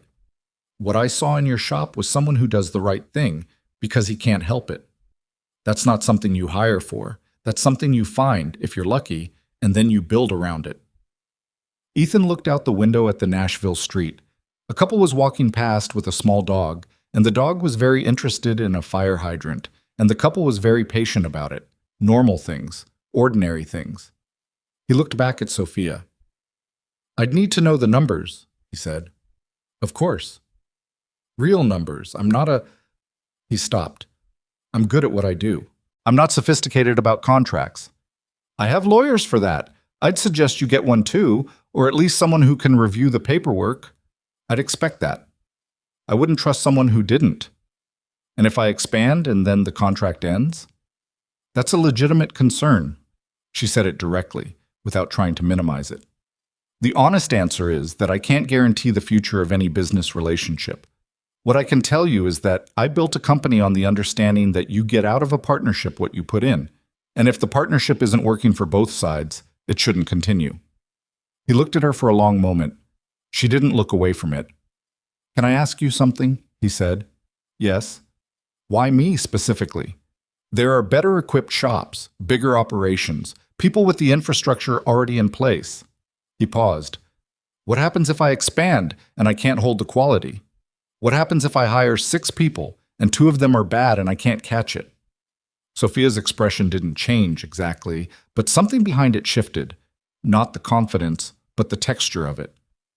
Those are exactly the questions I'd expect someone serious to ask, she said. Not the excited version of someone who just heard a big number. I'm not there yet, he said. The big number part. I know. She tilted her head slightly. You want to know why you specifically? The honest answer is what I said this morning, but I'll say it without the stage and the microphone. You treated me like my problem mattered. Not my money, not my influence. My problem. That's the foundation I want to build a maintenance partnership on, because the alternative is people who are careful when they think someone's watching and careless when they don't. And in an agricultural operation, careless costs you a harvest. Ethan looked at the table, back at her. I have a daughter, he said, 7 years old. I've been making decisions for the past 5 years based on what's stable, not what's exciting, because stable is what she needs. This is stable, Sophia said. Done correctly. This is more stable than what you have right now. He knew that was true. He also knew that the distance between what was true and what you could see clearly when you were sitting in the middle of it was sometimes considerable. I need to think about it, he said. I'd be concerned if you didn't. I need to go home and look at my shop and think about it from inside the shop, not from here. That's exactly what you should do. She picked up her menu. Will you eat dinner first? He picked up his own menu. The entrees were listed without prices. Yeah, he said. I'll eat dinner. Good, she said. The steak. Trust me on that. He found the steak on the menu and read the description. It involved words he associated with restaurants he'd never been to. He ordered it anyway, because Lily had told him to bring his appetite, and he'd left his appetite in Kentucky and was working with what was available. They talked through dinner, not about the contract. That conversation had a boundary on it, a mutual acknowledgement that it was finished for the night and would need a different context to continue. They talked about other things. She asked about Lily, and he told her about Charlotte's Web and the grass stain and the blade of grass bookmark. And Sophia listened with the kind of attention that meant she was actually listening rather than waiting to speak. He asked about the company, not the numbers, but the actual work, what it looked like from the inside. She talked about the first years, the grinding incremental reality of building something when you didn't have money to waste on mistakes. She talked about the workers she'd learned from, an equipment operator named Doyle, who'd been working the land since before her father and who had initially had no patience for her and had eventually become one of the people she trusted most. What changed it? Ethan asked. With Doyle. I asked him to teach me, she said. Not manage, not advise, teach. There's a difference, and he knew the difference. Did he? He tested me first, gave me wrong information about a piece of equipment, and watched to see if I'd just take it or if I'd verify it myself. Ethan raised an eyebrow. That's a hard test. He was a hard person. She looked at her wine glass. He's retired now. Sends me emails with terrible grammar and very good advice. The restaurant noise moved around them. The steak was, as promised, excellent, a fact Ethan registered with the mild guilt of someone who rarely ate something that good and wasn't sure he deserved to. They finished dinner. The waiter brought the check and Sophia took it before it touched the table. I've got it, she said, in a tone that did not invite discussion. Ethan let it go. Thank you, he said. I brought you here. It's mine. All right. They walked out of the restaurant together onto the Nashville sidewalk. The evening had cooled slightly, as Nashville evenings sometimes did, the heat dropping out of the air after dark, leaving something that was merely warm rather than pressing. There was foot traffic on the street, a Friday night crowd, people moving toward restaurants and bars with the easy energy of people who weren't carrying the week on their shoulders anymore. Sophia stopped on the sidewalk. I'll have my people send you the preliminary contract terms next week, she said. Read them. Get someone to look at them with you. Ask every question you have. I will. And Ethan. She looked at him directly in the sidewalk light. Whatever you decide, thank you. For the tractor, for the way you did it. He looked at her. You already thanked me. In front of 2,000 people. I know. The corner of her mouth moved. That was the professional thank you. This is the other one. He nodded. She nodded back. Then her car, a car that had been waiting, he noticed, a detail he'd missed earlier, pulled to the curb, and she got in, and the car pulled away. And Ethan Cross stood on a Nashville sidewalk in a Goodwill sport coat, with a business proposal sitting in the back of his mind like something he'd have to drive home and look at from every angle before he knew what it was. He stood there for a while. The city moved around him. Down the street, someone was playing music outside a bar, something with a good rhythm, and the sound drifted over on the warm air. He took out his phone and looked at the time. 10:15. Too late to call Lily. He typed a text instead. Dinner was good. Going to sleep. Tell you everything tomorrow. Love you. She'd see it in the morning. He put the phone in his jacket pocket and walked back toward the hotel, thinking about a contract he hadn't read yet, an expansion he hadn't planned for, a decision he hadn't made, and a 7-year-old girl who'd told him to bring something back that wasn't mac and cheese. He thought he knew what the decision was going to be. He wasn't ready to call it that yet, not standing on a sidewalk at 10:15 on a Friday night in a city that wasn't his. But he thought he knew. The music followed him half a block before the city noise swallowed it. He drove back to Mill Haven the next morning. Nashville disappeared in the rearview mirror the way cities did when you left them. Gradually, the skyline shrinking, the highway opening up, the density giving way to the long, rolling country of Middle Tennessee, and then the rougher terrain of eastern Kentucky, the hills getting steeper and the trees closer to the road. He had the windows down for the first hour because the morning air was still cool enough to be worth it, and the sport coat was on the hanger in the back seat, and his shirt sleeves were rolled up, and he was back to being himself in the way that you were only fully yourself when you were in a space that didn't require you to be anything else. He thought about the contract proposal the whole drive home. not obsessively. He didn't have the mental space for obsession, and he'd long since learned to think about things the way he diagnosed engines, methodically, one system at a time. He thought about what it would mean for the shop. He thought about what expansion looked like in practical terms. More bay space, at minimum, which meant either building an addition or finding a larger location. More equipment. At least 2, probably 3 additional mechanics to start, which meant HR considerations he had no experience with, payroll, insurance. He thought about the supply chain implications, about having to maintain parts inventory for dozens of different machines across multiple equipment types, rather than the more manageable variety he dealt with now. He thought about what it would mean for Lily. That was the one he kept coming back to, pulling at it from different angles the way you pulled at something that mattered to see if it held. What it would mean for her if it worked. What it would mean if it didn't. He stopped for gas outside of London, Kentucky, and stood at the pump in the morning heat watching the numbers turn over, and he thought about what Sophia had said at dinner. This is stable. Done correctly. This is more stable than what you have right now. She'd said it with confidence, but she'd also acknowledged, when he pressed her, that no business relationship was guaranteed. Both things were true. The way most important things were true. Incompletely, conditionally, with qualifications that mattered. He got back in the truck and drove the rest of the way home. Millhaven looked the same. That was always the slightly disorienting thing about leaving a small town for even a few days. The complete indifference of the place to your absence. The grain elevator was there. Martha's diner was there. The dollar store, the church, the bar. His garage sat where it had always sat, with its peeling sign and its single bay, and the Pontiac in the parking lot that he still hadn't moved. He pulled in, sat in the truck for a moment with the engine off, looking at the building. It was a small building. He knew that. He'd always known that. But standing in the conference center in Nashville and then coming back to look at it, the gap between those two things was a specific distance that he hadn't measured before and was measuring now. He got out of the truck. He unlocked the shop and went inside. The smell hit him the same way it always did. Motor oil, rust, old diesel. His. He put the sport coat on its hanger on the hook near the door, the hook he used for his work jackets. He changed into his work pants. He made coffee on the 2-burner hot plate. He stood at the window with his mug and looked at the parking lot and the weeds growing up through a crack in the asphalt near the far edge that he'd been meaning to spray for 3 weeks. He thought, what would this look like if it were bigger? Not a fantasy version, a real version. 2 more bays would require the unused land to the east of the building, which he owned. He'd owned it since he bought the property 6 years ago and had always intended to expand, the same way he'd always intended to fix the roof properly and spray the weeds.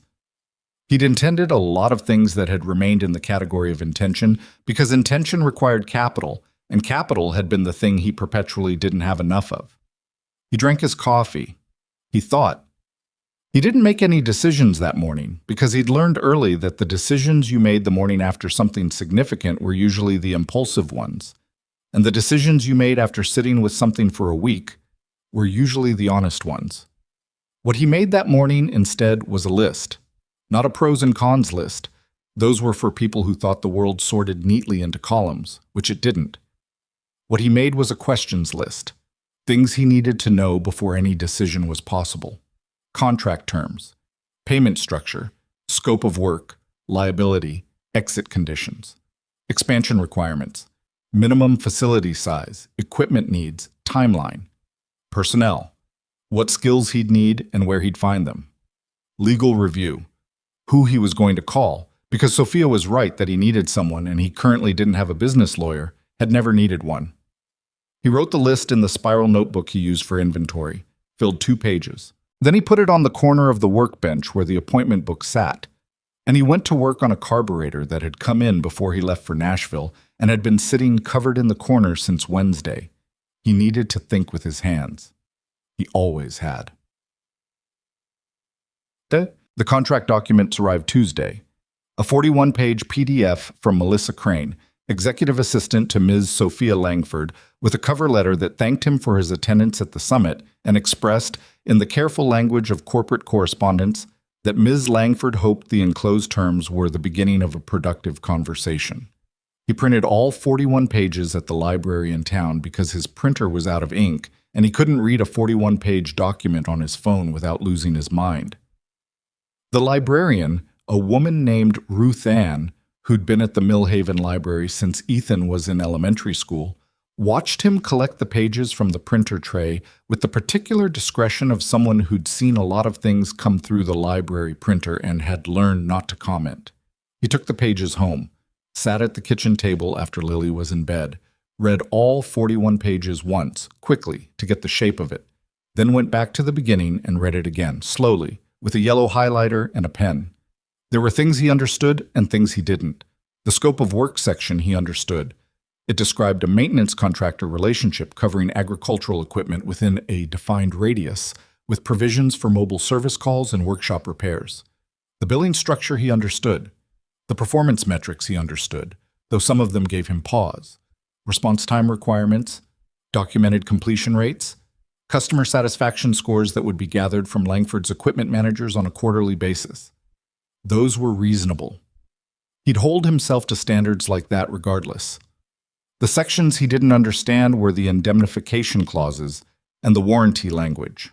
They were long and dense and written in the kind of legal architecture that had been designed over generations to be nearly impenetrable to people who hadn't spent 3 years in law school. He called Marcus Webb the next morning. Marcus had gone to the same high school as Ethan and had then done what Ethan hadn't. Left, gone to college, gone to law school, built a practice in Harlan that handled a mix of things, including some business law and contracts.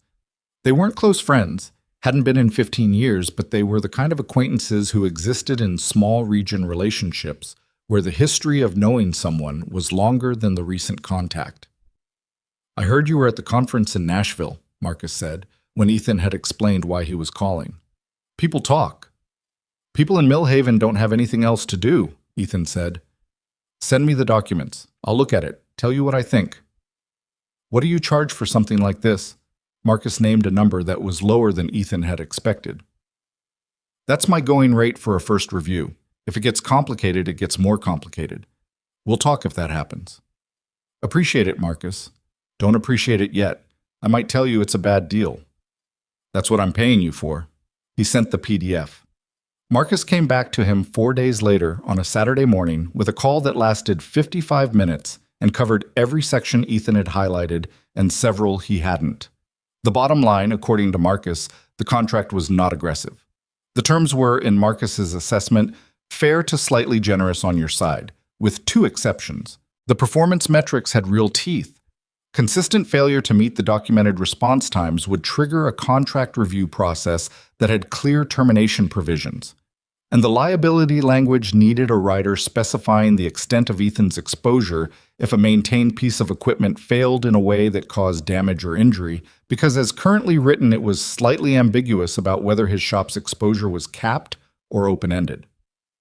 "Those 2 things I'd negotiate," Marcus said. "Everything else, I've seen worse from people who were trying to be fair." "She's trying to be fair," Ethan said. "I know what I see in the documents. Negotiate it anyway."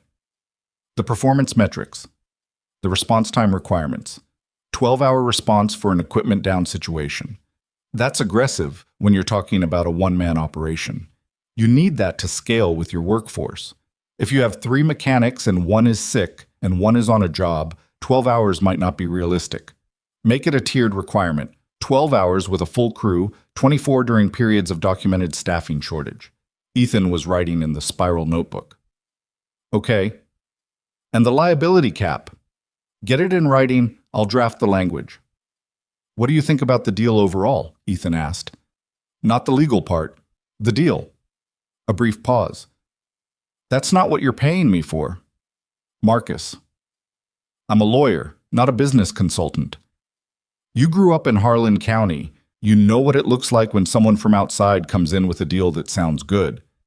Another pause, longer. "This doesn't read like that," Marcus said more carefully. "The capital advance structure is real. I've seen extraction deals, and this isn't one. The offset against future work is standard and reasonable. What I'd tell any client is, the deal is only as good as the relationship, and I can't tell you what the relationship is." "The relationship is good," Ethan said. "Then negotiate the 2 things, get the language right, and make a decision you can live with. He thanked Marcus, hung up, sat at the kitchen table in the Saturday morning quiet while Lily was still asleep, and made the decision he'd been circling around since Nashville. He picked up his phone and called Sophia. She answered on the third ring. Ethan, I read the contract. And? 2 things I want to negotiate. A pause that had something in it he couldn't identify. To relief, maybe, or satisfaction, or both. Tell me. He told her. The tiered response requirements, the liability cap. She listened without interrupting. When he finished, the liability cap is reasonable. I'll have Melissa get you the revised language by Monday. A brief pause. The performance tiers, I want to push back slightly on the staffing shortage definition. I need it to be objective, not self-reported. If you say you're short-staffed, I need your employment records to reflect that. That's fair, Ethan said, which means you'll need to keep proper employment records. I know how to keep records. Spiral notebooks aren't employment records. He looked at the spiral notebook on the table in front of him. I'll get proper software. Good. A pause.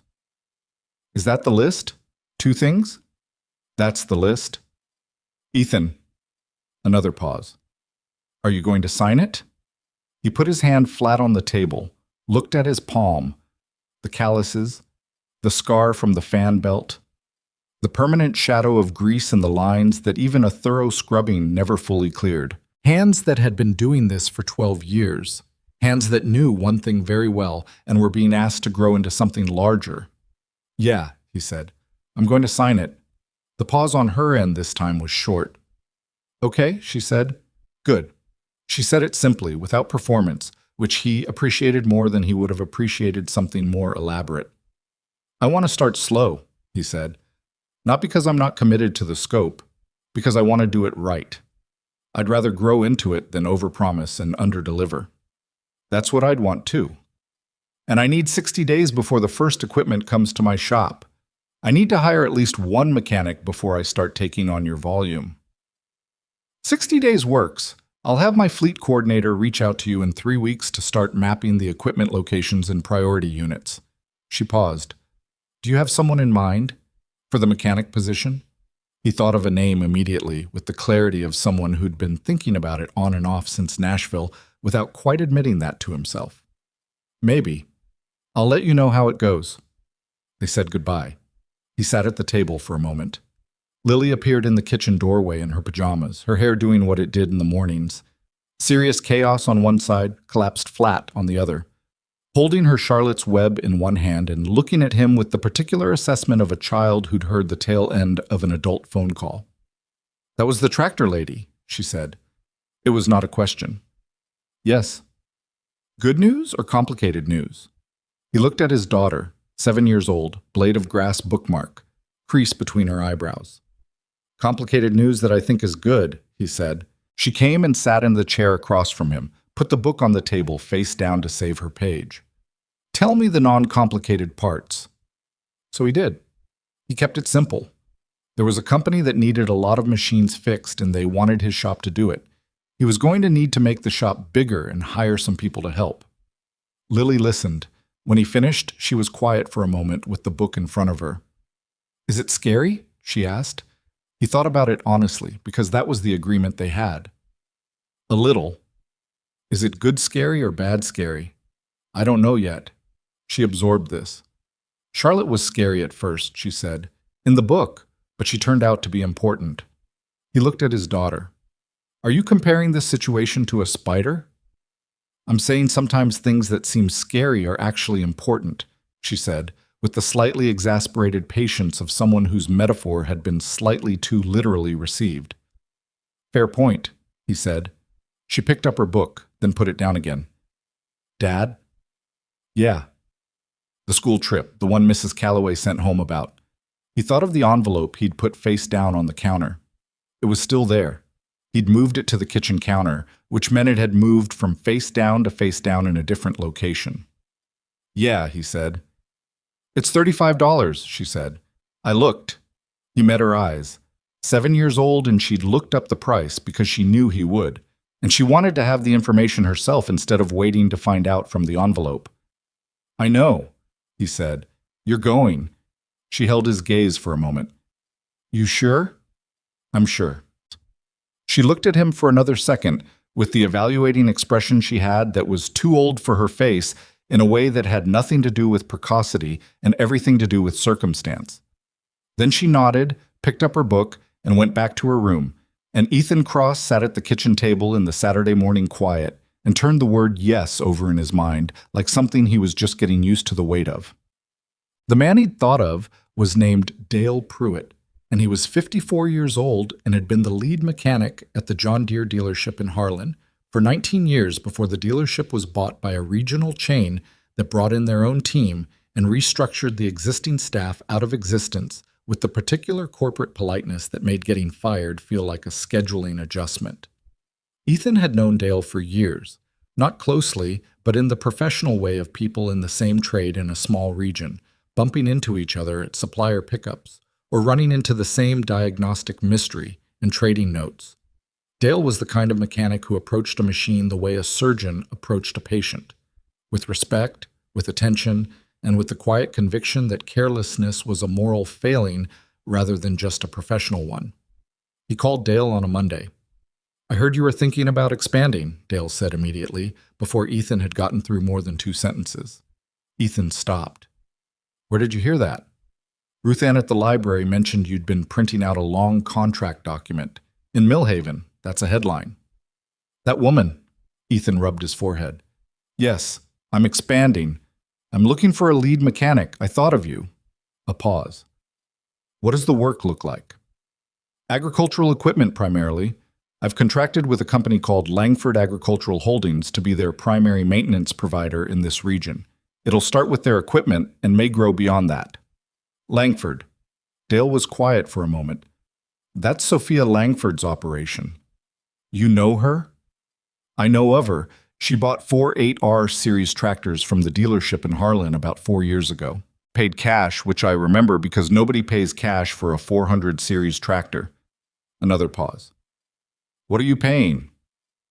Ethan named a number that was honest. Better than Dale's last position, he suspected, but not inflated. He wanted the man who'd come because the work was right, not because the number had closed the gap on good judgment. Dale was quiet for several seconds. "Can I come see the shop?" "I'd expect that." Dale came on Wednesday morning.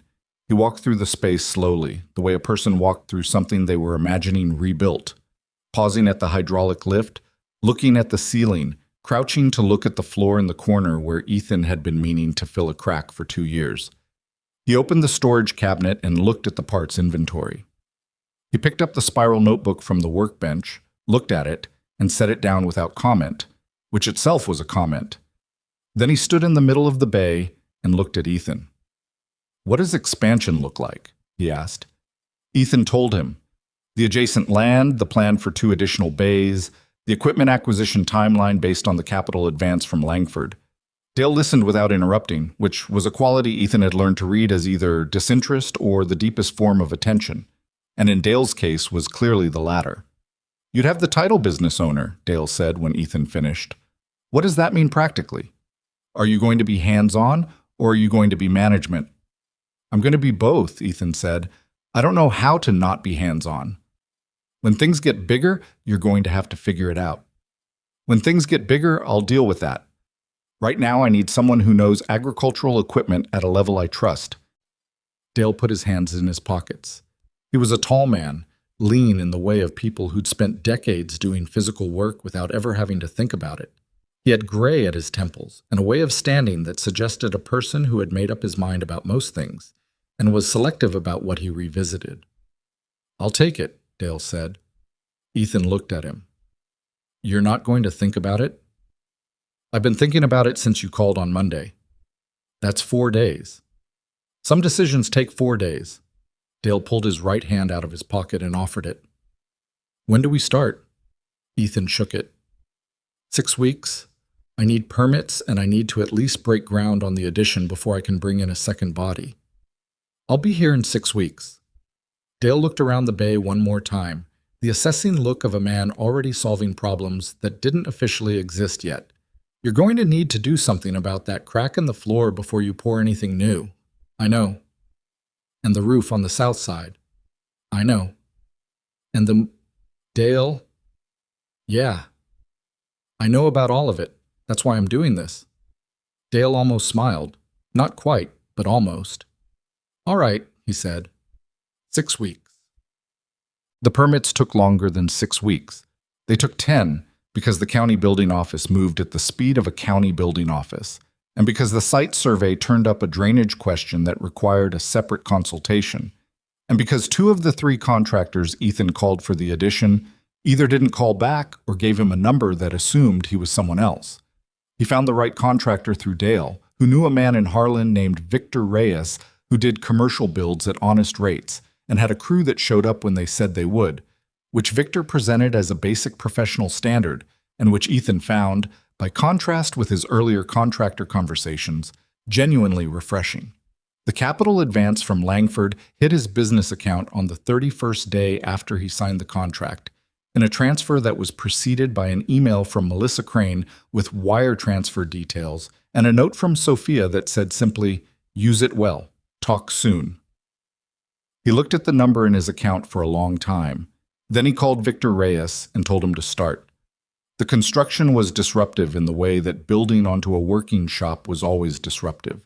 Dust and noise, and the parking situation becoming a daily improvisation. He ran the shop through it, doing repairs around the construction schedule, apologizing to customers about the inconvenience, in a way that most of them accepted with good grace because Millhaven was a place where people understood that building something took time and mess. Lily came to the shop on Saturdays. She had a standing arrangement with Ethan that Saturdays were her day to be at the garage, sitting at the workbench with her books and her homework, and recently, a spiral notebook of her own in which she appeared to be writing something she would not show him. She took this arrangement seriously. She arrived at 8:30, accepted a hot chocolate if the weather called for it, or a glass of juice if it didn't, and installed herself at the workbench with the self-contained purpose of someone who knew exactly what they were there to do. She also, he noticed, had started paying attention to the construction.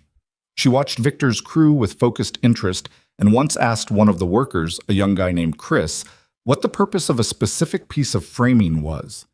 Chris had explained it to her with more patience and detail than she'd probably expected, and she'd listened carefully and then written something in her notebook, which Ethan saw her do from across the bay. "What are you writing?" he asked her one afternoon over the sound of the nail gun from next door. She looked at the notebook, then at him. "A story." "About what?" "About the shop." She paused. "About you, kind of." He put down the socket wrench he'd been holding. "About me."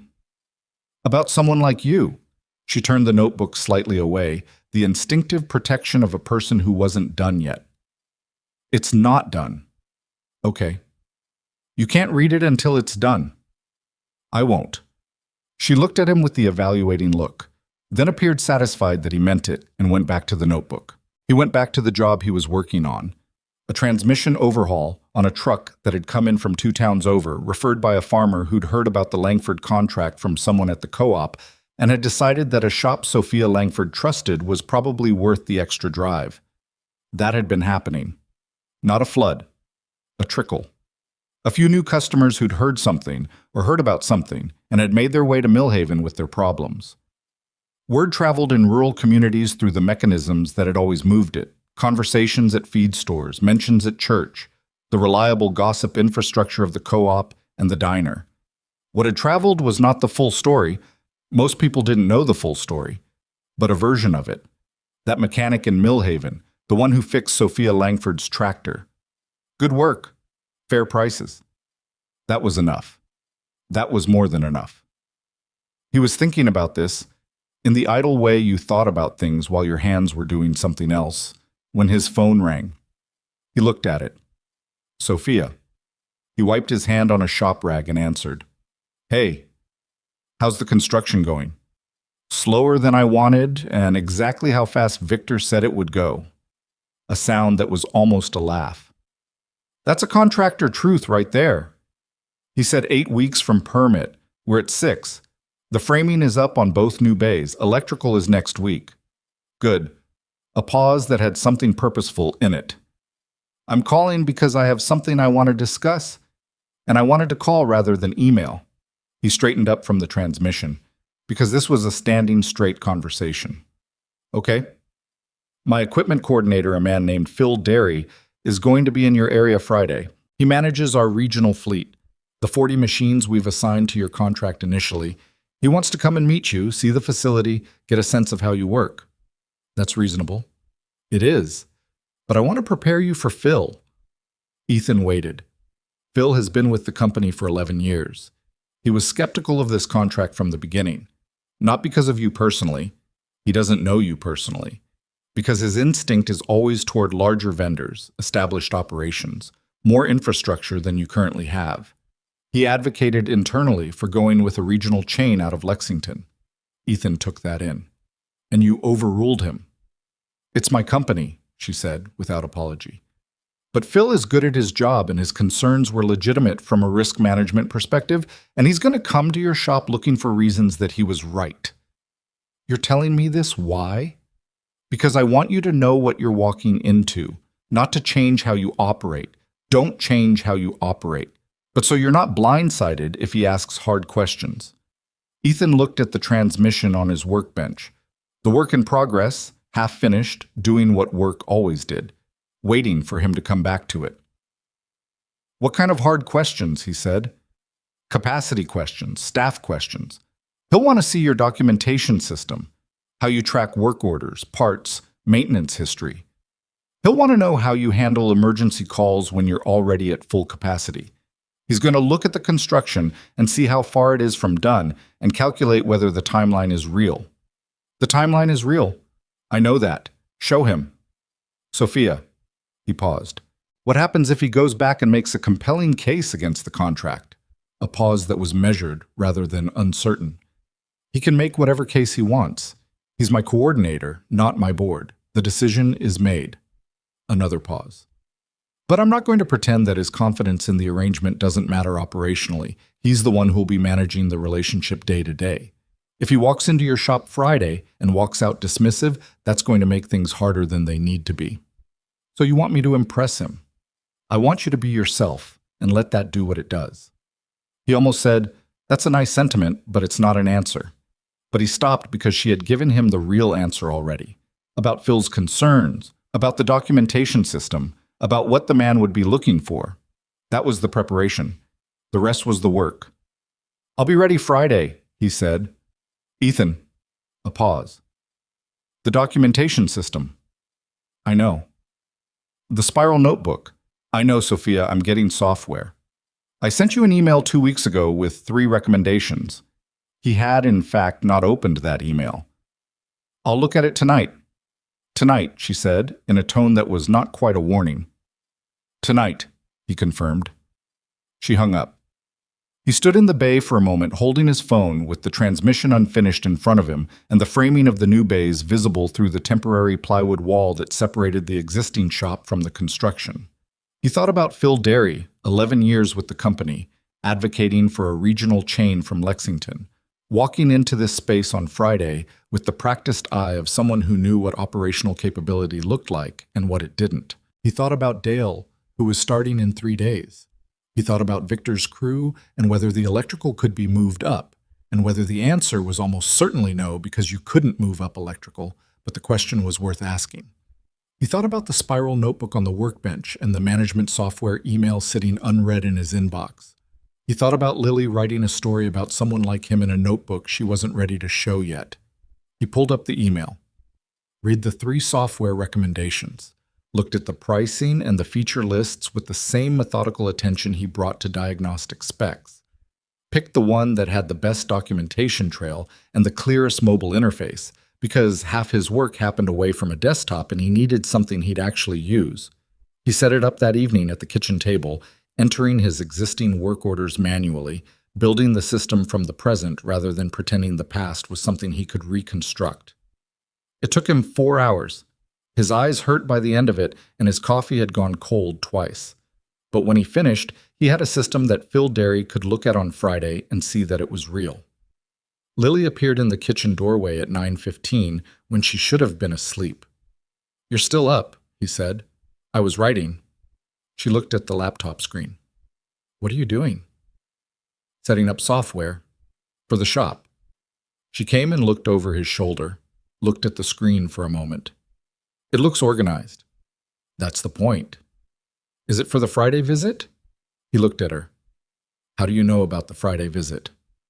"I heard you on the phone." She didn't say it with any guile. She'd heard him and she'd registered it because that was the way her mind worked. "Is the man coming going to be difficult?" "Probably." "Are you nervous?" He considered giving her the reassuring answer and then didn't. "A little, yeah." She put her hand on his shoulder. Not a hug, just a hand, brief and matter of fact. Then she went back down the hall without saying anything else, and he heard her door close softly, and he sat at the kitchen table with the software screen in front of him, and the shop quiet, and the night settling in around the house that sat above the garage that had always been the thing keeping them both afloat, and he thought about what it meant to build something that could hold more weight than it currently held. He finished the setup, closed the laptop, looked at the dark kitchen window. Friday was 3 days away. 3 days was enough time to be ready. He had learned over 12 years of doing this that ready didn't mean perfect. Ready meant you'd done the work you could do and you'd show up honestly with what you had, and you'd let that be the answer. It had always been the answer. He was still learning to trust that it always would be. Phil Derry arrived at 9:40 on Friday morning, 20 minutes late, in a gray company truck with the Langford Agricultural Holdings logo on the door. A clean, simple design, just the initials, and a wheat stalk that managed not to look like every other agricultural company logo Ethan had ever seen. He was a compact man, mid-40s, with close-cropped hair going salt and pepper at the sides, and the particular kind of efficiency in his movements that belonged to people who had been managing large operations for long enough that wasted motion had simply been edited out of them.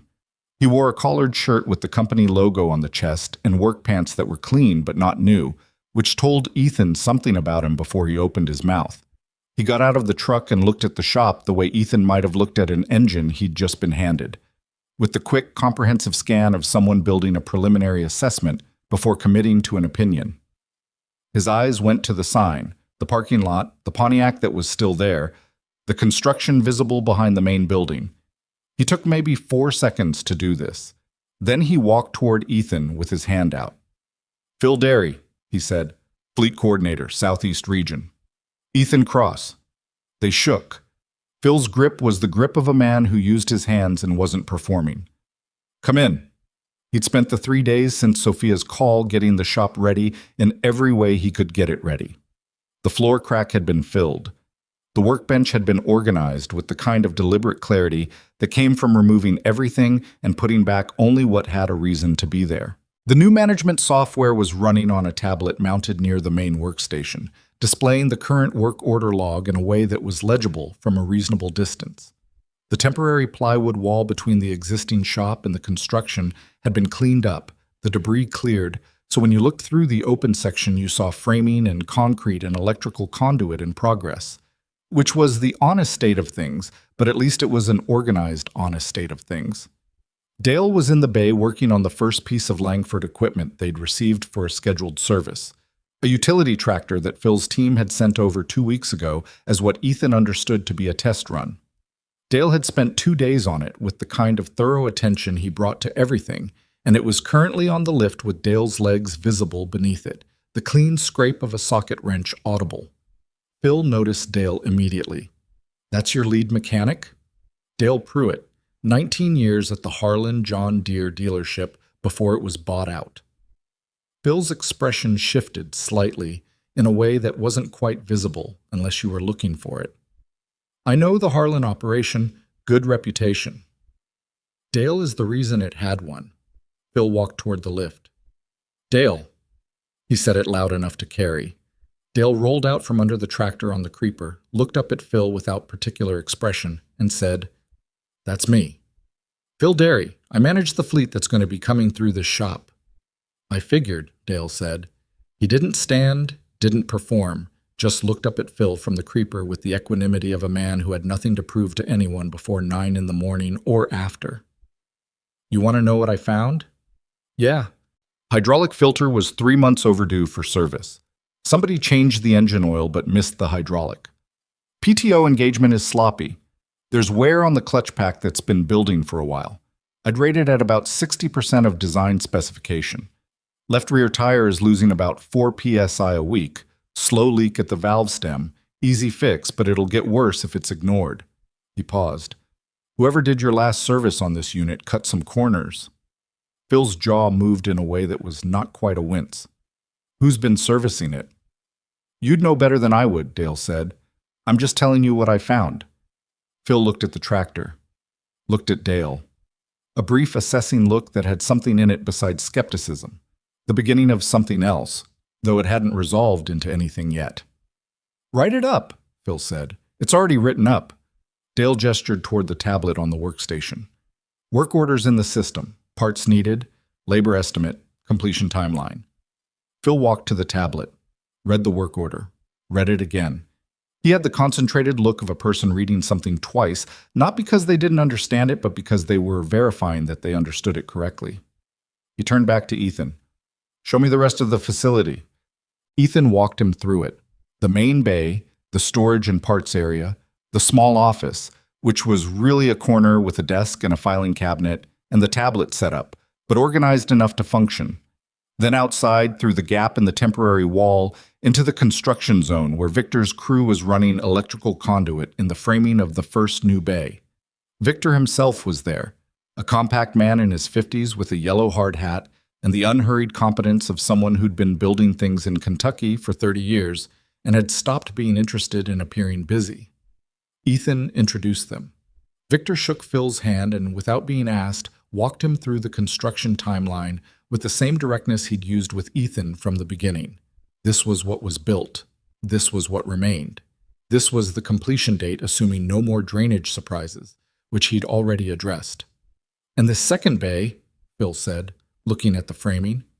When is that complete relative to the first? 6 weeks behind, Victor said. We're phasing it. First bay fully operational in 4 weeks. Second bay 10. Phil looked at the framing. He had a way of looking at things that was thorough without being rude, methodical rather than critical, though the distinction was sometimes thin. He walked to one of the framed openings and looked out at the land behind the building, the land that Ethan had owned for 6 years and never used. You own this property? He asked. I do, Ethan said. All of it? To the tree line.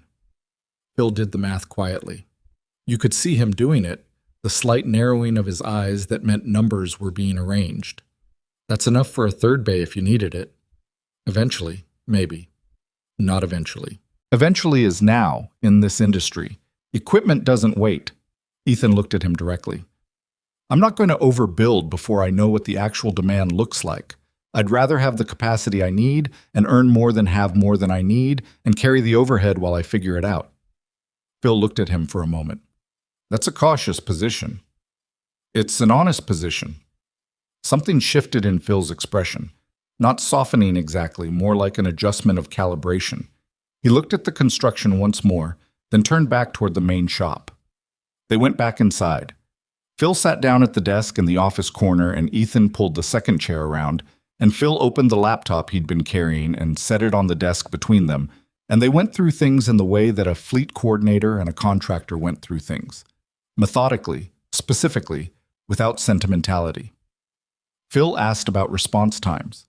Ethan walked him through the tiered structure he'd negotiated, the 12-hour and 24-hour tiers based on documented staffing. Phil looked at the tiered language in the contract summary on his screen, and Ethan could see from the small tightening around his eyes that this was one of the provisions he had opinions about. The tiered response is a concession from Sophia's standard terms, Phil said. It wasn't an accusation, just a statement of fact. I know. I negotiated it because I wasn't going to promise something I couldn't deliver when my crew is one person short and I've got 2 machines already down. The Lexington operation runs 12 hours flat, Phil said. No tiers. The Lexington operation has 8 bays and a staff of 14, Ethan said. You want to compare me to them in 2 years? I'll have that conversation. Right now I'm comparing me to me, and what I can honestly deliver is the tiered model. Phil looked at him. You know I advocated against this contract. Sophia told me. The pause that followed was the kind that happened when someone found out they'd been disclosed and had to recalibrate how to proceed. Phil leaned back slightly. She told you that. She told me because she wanted me to be prepared, not to put me on the defensive and not to put you at a disadvantage, just to prepare me. Phil's mouth moved in a way that was almost something.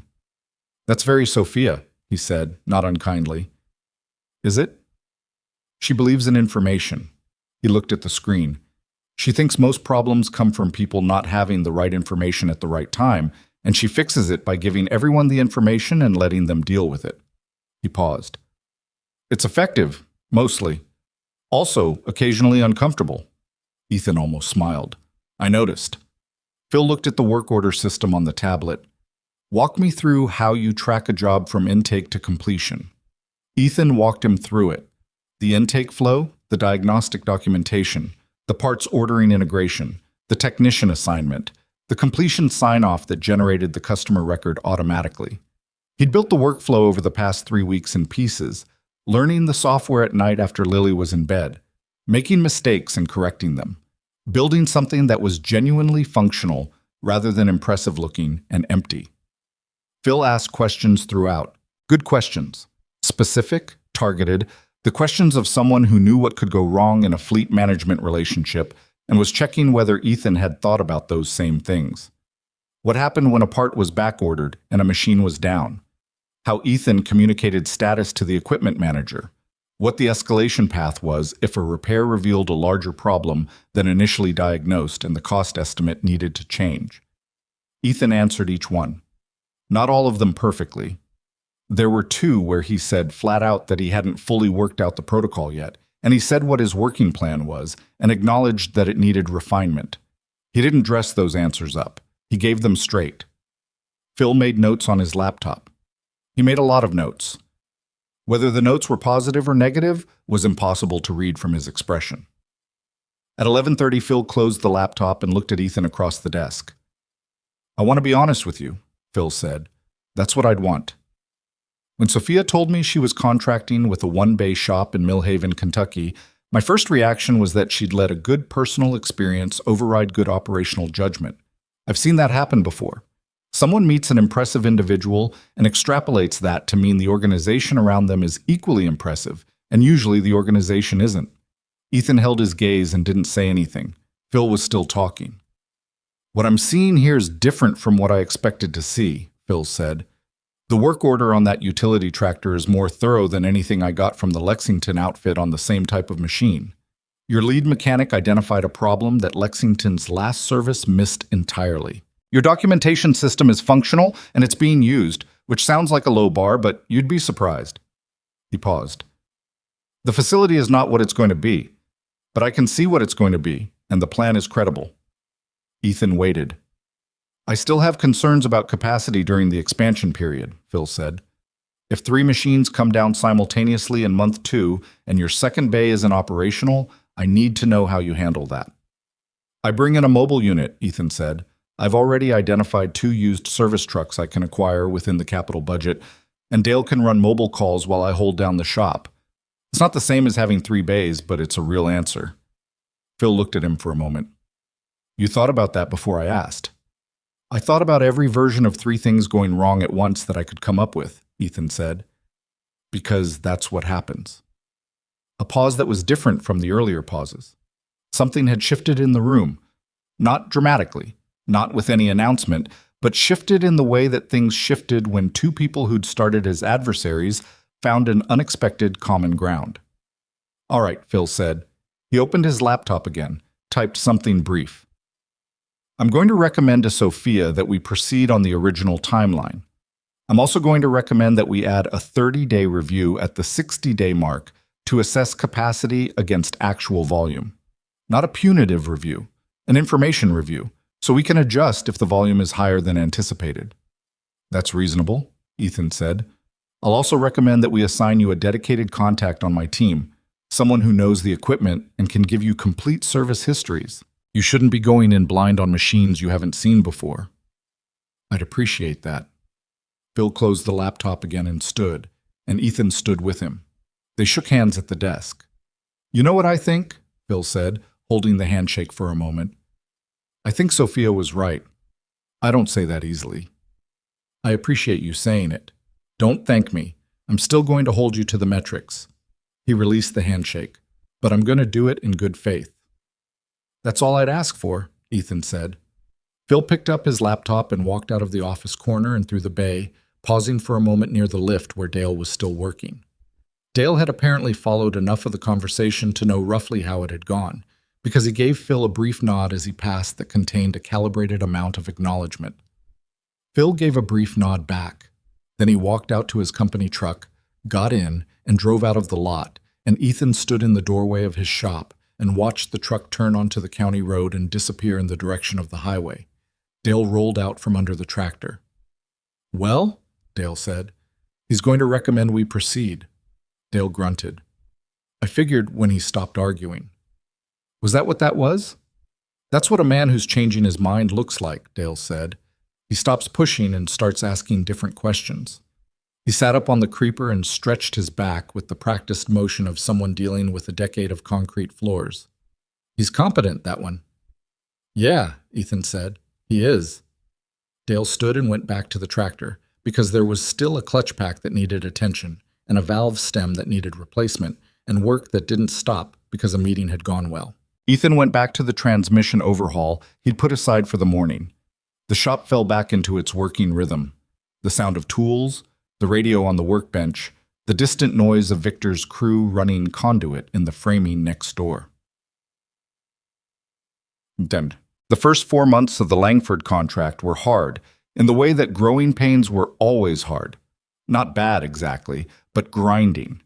Work that came in faster than the systems could comfortably process it, problems that didn't have precedence in Ethan's experience, and required him to research solutions he'd never needed before. A John Deere 8R with a fault code he'd never seen on that model that turned out to be a software issue requiring a firmware update he had to get from the manufacturer's dealer network, which took 3 days and 4 phone calls. A hay merger with a hydraulic failure that was straightforward to fix but happened on a Tuesday morning when Dale was on a mobile call 60 miles away and the machine was needed in the field by afternoon, and Ethan had to make a call to a contact in Harlan to send a loaner implement while he worked the repair, which cost him $200 he hadn't budgeted for. He documented everything, every job, every complication, every decision he made that was outside the standard protocol. He wrote detailed notes in the management system with the thoroughness he'd always brought to the physical work, because he'd learned that what you didn't write down had a way of being forgotten at exactly the moment it became relevant. The 30-day review came and went. Phil Derry called, went through the numbers, noted that response times were tracking above the contractual requirements, noted that the utility tractor service had been completed with a quality rating from the equipment manager that was the highest the manager had given any service provider in 3 years. Noted 2 instances where parts availability had caused delays that bumped against the performance thresholds, and discussed them with Ethan in the specific, unemotional way that Phil discussed everything. Not to blame, but to understand and prevent recurrence. Ethan had already thought about both instances. He'd adjusted his parts inventory protocols, adding 3 additional units of the highest failure risk components for the specific equipment models in the Langford fleet to his standing stock.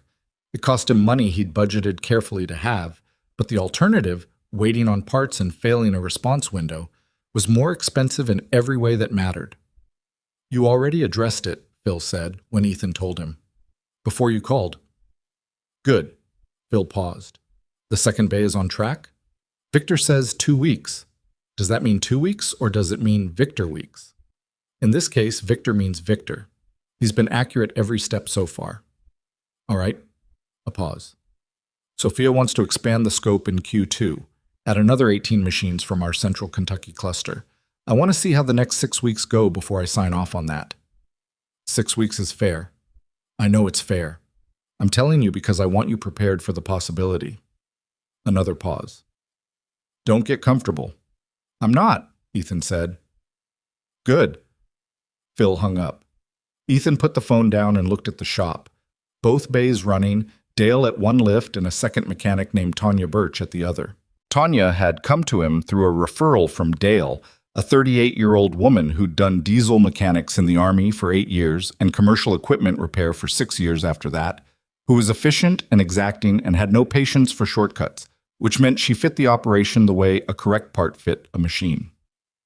He'd hired Tanya 4 weeks in, when the volume made it clear that 2 people was not 3 people, and 3 people was what the work required. She'd walked into the shop on her first day, looked around with the comprehensive appraisal of someone evaluating a new environment, and said, "That cable run on the south wall is a code violation." Ethan had looked at the cable run. It was the one the previous owner had installed before he bought the property, the one he'd been meaning to address since approximately the previous owner's era. "I know," he said. "I'm fixing it next week." "I can fix it today," she said. "If you have the materials." He had the materials. She fixed it that afternoon during her lunch break, which was not the assignment he'd given her, and also exactly the kind of initiative that told him Dale's referral had been right. The 3 of them worked well together in the unspectacular way that people worked well together when they each knew what they were doing and respected the others who did. There weren't team-building exercises or motivational speeches. There was the work. And there were 3 people who took the work seriously, and that was the whole of the culture, which turned out to be sufficient. He called Sophia on a Thursday evening 6 weeks after the 30-day review because she'd asked him to update her after the second bay came online. "Victor delivered on time," he said. "Victor weeks turned out to be regular weeks." "He's a good contractor." "You're going to say that about everyone you work with." "No," Ethan said. "I say it about the ones who earn it." A brief pause. "How does it feel? The second bay?" He thought about how to answer that honestly. "Like something I've been intending for 6 years finally being real," he said, "which is mostly good and slightly disorienting." "Disorienting how? Like when you finally fix a problem you've lived with so long that the absence of the problem takes some getting used to." She was quiet for a moment. "That's a specific feeling." "You've had it." "Constantly," she said. "The first year we turned a profit, the first time we hit 50 employees. There's this moment where the thing you were working toward arrives, and instead of just feeling good, you also feel off balance, like you'd built your identity around the effort, and now the effort has changed shape." "Yeah," he said. "That's it. You get used to the new shape." "When?" A brief sound that was the beginning of a laugh. "Honestly, right around when the next problem arrives, and you have to build around that one." He smiled at the phone, there in the office corner of his shop after the crew had gone home, the evening light coming through the windows at a low angle. Phil mentioned Q2 expansion. Phil is cautious. He's usually right to be cautious, and occasionally overcautious. My read is you're ready for the additional 18 machines. "I want to hear his 6 weeks first." "That's also my read," she said. "I'm not going to push the timeline. I'm telling you it's coming." "Okay." A pause that had something comfortable in it, the comfort of 2 people who'd established enough of a working relationship that silence wasn't awkward. "Ethan," she said, "how's your daughter?" He looked at the shop. The 2 lifts visible through the office corner opening, the organized workbench, the management software on the tablet, its screen showing 6 open work orders in various stages of completion. "She finished her book," he said. "The one about the spider?" "She started a new one. She's been writing something of her own, too, a story she won't show me." "How long has she been writing it?" "Months now. Every Saturday she's here, she takes out the notebook. I've stopped asking about it because every time I ask, she turns it away." "She'll show you when it's done," Sophia said. "That's what she tells me." "She sounds like someone who takes her work seriously." "She does," Ethan said. "I don't know where she gets it." Sophia didn't say anything to that, which was the right response because the answer was obvious and saying it would have been too easy. He took Lily to the field trip in September, not as a chaperone. Mrs. Calloway hadn't asked for chaperones until the previous year's incident with the 3rd grader and the butterfly exhibit, the details of which Ethan had never fully gotten out of Lily. He took her because the field trip was to the Kentucky Science Center in Louisville, which required a bus that left from the school at 7 in the morning, and he liked to be the one to put her on the bus. It was a Thursday, so he drove her to school early and stood with her in the parking lot, in the September morning cool while the bus idled and Mrs. Calloway checked names off her list with the focused efficiency of someone managing 12 eight-year-olds on a field trip. Lily was wearing a yellow backpack and had her hair braided, which she'd done herself that morning with varying success. One braid tighter than the other, which she'd noticed and dismissed with the pragmatism of someone who had decided the asymmetry was acceptable and was not revisiting the decision. She had the notebook in her backpack. She'd told him that morning at breakfast that she was bringing it. "Are you going to work on it at the Science Center?" he asked. "Maybe on the bus," she said. "When it's boring." "The bus might not be boring." "It'll be boring for the first part," she said, with the confidence of someone who had ridden school buses before. He stood with her while they waited. The other kids arrived with their parents, the particular morning energy of children who were going somewhere different today, the slightly elevated noise and movement of it. Lily stood beside him with the yellow backpack, quiet in the way she was usually quiet in crowds. Not shy, just observing, taking it in with the attention she brought to things. He thought about how she'd looked at the school's field trip envelope from the kitchen counter for what he'd later understood were several days before he'd addressed it. The way she'd already looked up the price. $35, that had once felt like the kind of $35 you did math about, and now, not easily, not without thought, but genuinely, was just $35. He thought about how slowly the thing had changed and how you only really knew it had changed when you looked back at the point it had been different. "Dad?" Lily put her hand briefly on his arm. It was the same gesture she'd made at the kitchen table months ago when he'd been setting up the management software. Brief, matter of fact. "Yeah. You're doing the face." "What face?" "The thinking one." She looked up at him. "It's fine. I know you're not worried." "How do you know that?" "Because you would have said something by now if you were worried about something real." She hoisted her backpack straps. "Mrs. Calloway is calling my name." He looked. Mrs. Calloway was indeed calling her name, checking it off the list. He crouched down briefly and she hugged him. A real one this time, arms around his neck, the yellow backpack pressing against his shoulder. Then she pulled back, straightened up, and walked toward the bus with the decisive step of someone who had a plan for the day and intended to execute it. He watched her get on the bus. She found a window seat near the middle and looked out at him and gave a brief wave that was more acknowledgement than performance. He waved back. The bus pulled out. He drove to the shop.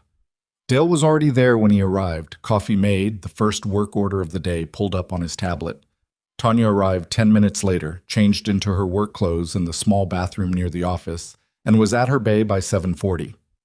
The day organized itself around the work the way it always did now.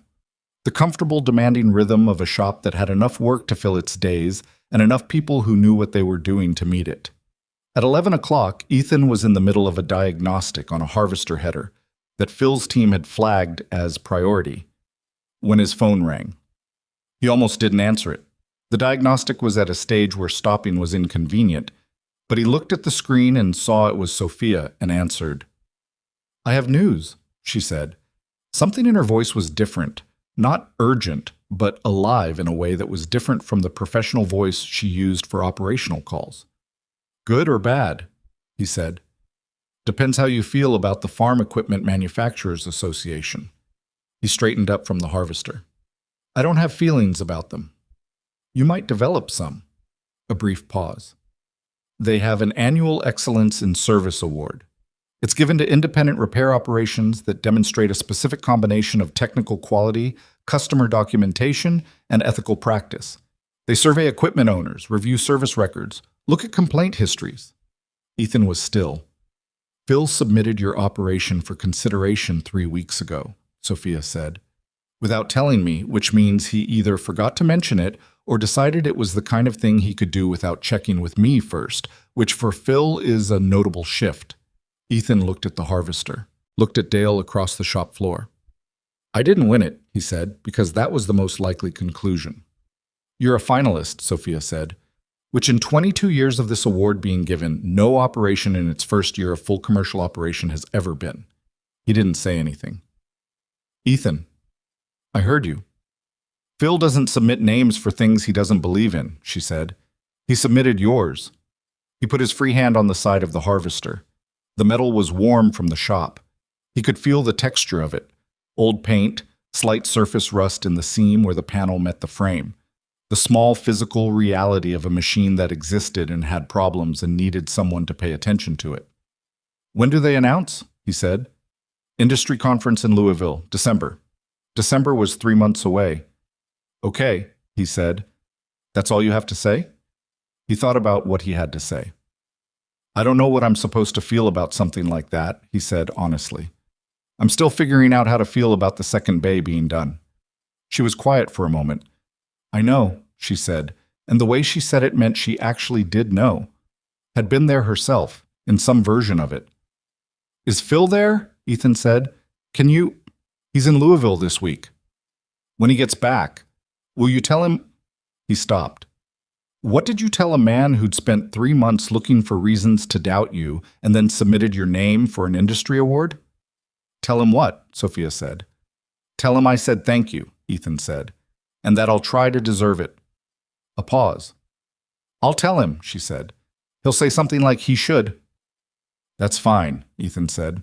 "That's exactly fine." He hung up the phone, stood next to the harvester for a moment in the particular quiet that settled over things that needed to settle. Through the office window, he could see the parking lot, the fresh asphalt they'd laid in July, the 2 parking spaces that were actually usable now that the Pontiac had finally been moved, the Langford company truck that Phil's team had dropped last week for a service interval. He thought about Lily on the bus, going to the science center with her uneven braids and her notebook in her yellow backpack. He picked up his diagnostic tablet and went back to the harvester. The header wasn't going to diagnose itself. The morning was half gone, and there were 5 open work orders, and Tanya had a question about a part substitution that needed his sign-off, and the afternoon had its own things in it that hadn't arrived yet. He thought about December, briefly, and then let it go, because December was December and this was now, and the harvester had a fault that was somewhere in the real drive system, and finding it required his complete attention. Dale looked up from his own work across the floor. He had a way of registering when something had happened without having heard it, which was the attentiveness of a man who'd spent decades reading machines by the sounds they made and had extended that same attention to the people around him. He looked at Ethan with a question in his expression that didn't require words. Ethan shook his head slightly. Not negatively, but in the way you shook your head when the thing was real, but you weren't ready to say it out loud yet. Dale went back to his work. The shop ran. Outside, beyond the parking lot and the county road, and the distance to Louisville and the distance to Nashville, things continued being what they were. The season turning, the farms running their equipment against the September deadline that farming ran against every year, the relentless calendar of planting and harvest and preparation for the next cycle. Somewhere in that calendar, in fields Ethan had never seen, machines he'd serviced were running the way machines were supposed to run, doing their work in the long rows under the Kentucky sky, doing it because someone had paid attention to them, had found the failing part and replaced it, and put the whole thing back together and sent it out into the world to do what it was built to do. That was all any of it was, when you got to the bottom of it. Paying attention, doing the work that was in front of you as well as you could do it, showing up the next day and doing it again. He found the fault in the reel drive at 215, a sheared key on the drive shaft, small as a thumbnail, doing exactly what a sheared key did, which was prevent everything downstream of it from functioning. He pulled it, measured it, had the replacement in his parts stock, because he'd learned to keep replacement keys for every drive shaft in the Langford fleet after the second time he'd had to wait 2 days for one. He installed the new key, reassembled the reel drive, ran the header through its cycle twice to confirm, and logged the completed work order at 3:40 with the parts used and the labor hours and the diagnostic notes that Phil Derry's team would have in their records by end of day. He looked at the completed entry on the tablet. Then he looked at the shop around him. Dale closing up the work order on the tractor he'd finished, Tanya pressure washing the second bay floor with the thoroughness that was just the way she did things, the late afternoon light coming through the high windows and laying in long strips across the concrete.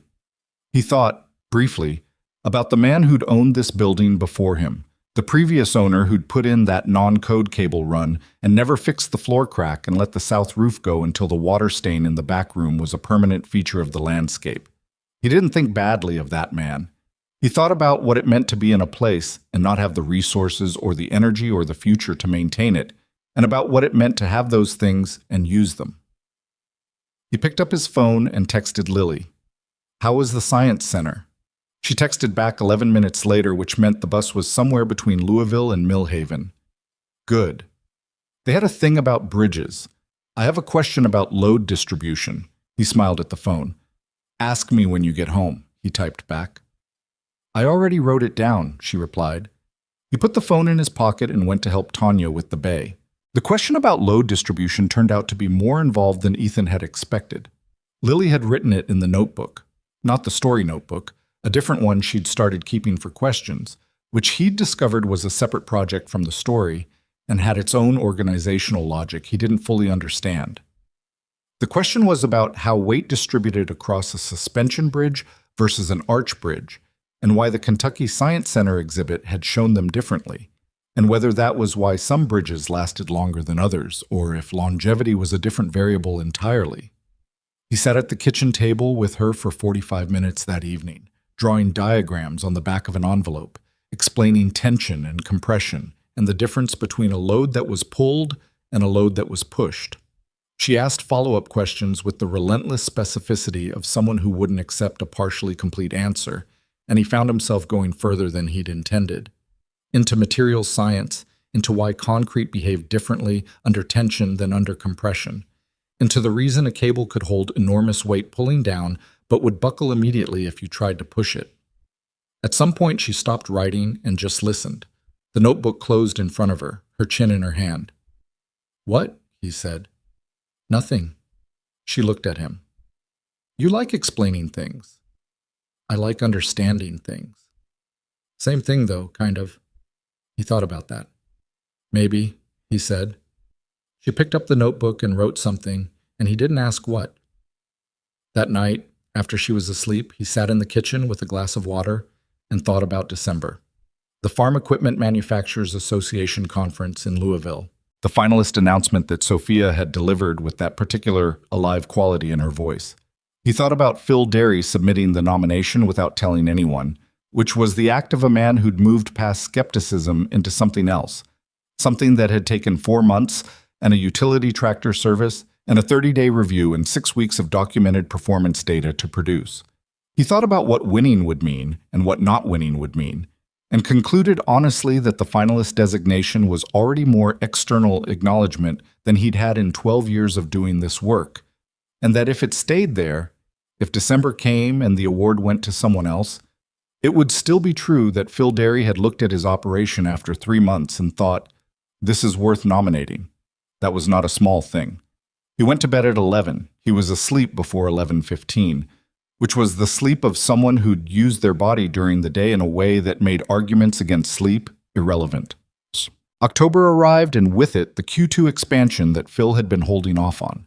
18 additional machines from Langford's Central Kentucky cluster, which extended the geographic range of Ethan's service territory significantly and required the mobile service operation to run more days than it didn't.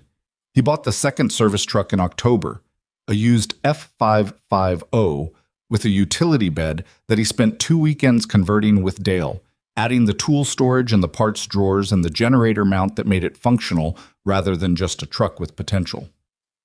Dale ran the mobile operation most days. He did it with the same methodical quality he brought to shop work, which was not guaranteed. Mobile service had a different rhythm from shop work, more improvisation, more decision-making without the full complement of tools available, and some mechanics who were exceptional in a shop were less exceptional when the shop was the back of a truck on a farm road. Dale was not one of those mechanics. He came back from mobile calls with complete documentation and specific parts requests, and occasionally observations about other issues he'd noticed on machines that weren't on his call sheet, but that he thought someone should know about. Ethan had started passing those observations to Phil, formatted as what he called informational service notes. Not invoiced items, just documentation. Equipment manager so-and-so's machine shows early wear on component X, worth monitoring at next scheduled service. Phil had commented on these after the second month. "You're doing free work." "I'm building a record," Ethan had said. And I'd rather tell you about a problem 3 months before it becomes a breakdown than get a priority call at 6 in the morning. A pause. That's a reasonable position. Also, it's the right thing to do. Another pause, shorter. Also that, Phil said. Tanya had taken on more diagnostic responsibility as the volume grew, which had happened organically rather than through any formal restructuring. She had a specific gift for electrical fault diagnosis that was faster than Ethan's and arguably faster than Dale's, and the modern agricultural equipment running through the shop had more electrical complexity than the machines Ethan had been trained on. He recognized the gap in his own knowledge and did something about it. Ordered 3 technical manuals for the current generation of precision agriculture equipment, read them over 2 weeks in the evenings, enrolled in a 2-day manufacturer training course in Lexington in November that he'd been putting off because taking 2 days away from the shop felt irresponsible. He went. The shop ran without him. Tanya handled 2 priority calls. Dale handled a mobile run and a major repair. And when Ethan came back, he reviewed the work orders and found nothing he'd have done differently, which was both reassuring and slightly humbling in the way that discovering you're not the only competent person in the room was always slightly humbling. He came back from Lexington with 3 new diagnostic certifications and a different understanding of the electrical architecture on the newer combine models, and he sat down with Tanya the morning after his return and went through what he'd learned, because there was no point in knowing something your team didn't know. Tanya listened, asked 2 questions that were better than most of the questions the other people in the training course had asked, and then said, "There's a training module for this on the manufacturer's portal. I've been working through it on my lunch breaks." He looked at her. "Since when?" "Since the R-Series combine came in September and I wanted to understand the integrated hydraulic system better." He thought about the cable run she'd fixed on her first day. "Have you finished it?" 2 weeks ago." He thought about what you said to someone who improved themselves on their lunch break without mentioning it or expecting credit. There wasn't a good thing to say exactly. There was just the acknowledgement. "Good," he said. "That's good, Tanya." She nodded and went back to work. That was the whole conversation, and it was sufficient. But November was the month he hired a 4th person. He hadn't planned to hire in November. The workload justified it. Had justified it for about 6 weeks before he acted, but every time he sat down to write a job posting, he found reasons to wait. The transition from 3 to 4 felt different from the transition from 1 to 3. 3 people was still a small operation, the kind where he knew the rhythms of each person, where communication was direct and problems surfaced quickly because there was no layer between anyone and anyone else. 4 was the number where you started needing something more deliberate, where the culture of the place had to be more explicit because it couldn't be entirely carried by proximity and habit. He talked to Dale about it one afternoon. In the offhand way, he'd started having serious conversations, sideways, while both of them were working on something, which made the conversation easier to have honestly. "I keep putting off the hiring," he said. "I know," Dale said. "What are you seeing, from where you sit?" Dale was quiet for a moment, torquing a bolt with the steady application of force that was just his natural pace. "I'm seeing Tanya carrying too much diagnostic load, and I'm seeing you doing shop work and business work at the same time, and doing neither as well as you do each one separately. Which one should I give up?" "You can't give up the shop work yet," Dale said. "You don't know enough about the business end to run it without checking your own assumptions against the work. In a year, maybe 2, you could step back. Right now, you need both." He paused. "So you hire someone who takes load off Tanya, another mechanic, not a senior one. You don't need another senior one. You need someone solid who can handle standard service intervals and frees Tanya for the complex work." Ethan thought about it. "Where do I find them?" "I put out a word already," Dale said. "There's a young guy in Pineville who lost his job when the equipment rental place downsized. Good fundamentals. Needs mentorship, but not much." "You already put out a word." 2 weeks ago." Ethan put down the tool he was holding and looked at Dale across the hood of the machine between them. "You could have told me." "I was waiting for you to get there on your own," Dale said. "You make better decisions when you reach them yourself than when someone tells you to." This was either the most sensible personnel management Ethan had ever encountered, or a subtle indication that Dale had strong opinions about how Ethan made decisions. Possibly both. The young man from Pineville was named Marcus Gaines, no relation to the lawyer Marcus Webb, a coincidence that Ethan mentioned and Marcus Gaines found less interesting than Ethan did. He was 26, compact and precise in his movements, with a particular brand of quietness that meant he was paying attention rather than being disengaged. He came in for a trial week and did what Dale had said: solid fundamentals, needed direction on anything outside his experience, absorbed the direction quickly, and applied it without needing to be told twice. Ethan hired him at the end of the trial week. Marcus Gaines shook his hand with the composed relief of someone who'd needed the job and had been doing the math on whether the week had gone well enough, which it clearly had. 4 people now. The shop running 3 bays on rotation, the mobile unit out 3 to 4 days a week.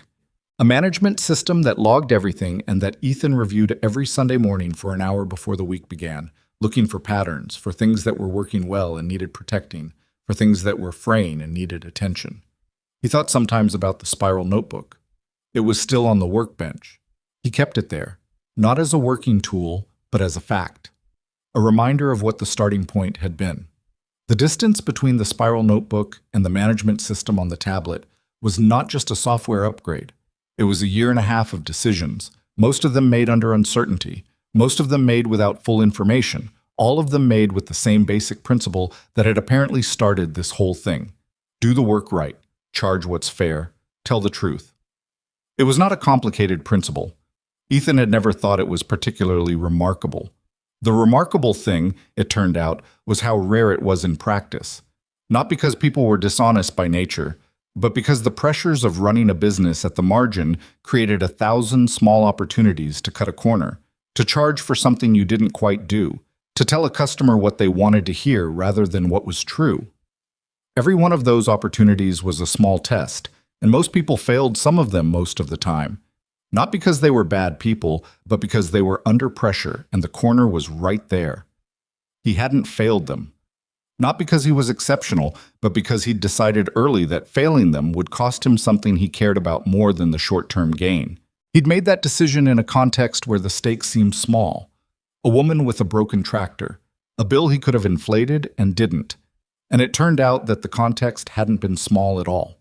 He thought about this sometimes without quite knowing what to do with it. It wasn't a lesson he could have taught himself in advance. It was the kind of thing you only understood looking backward. December came cold and early to eastern Kentucky, the kind of cold that arrived in the first week of the month and made clear it intended to stay until March.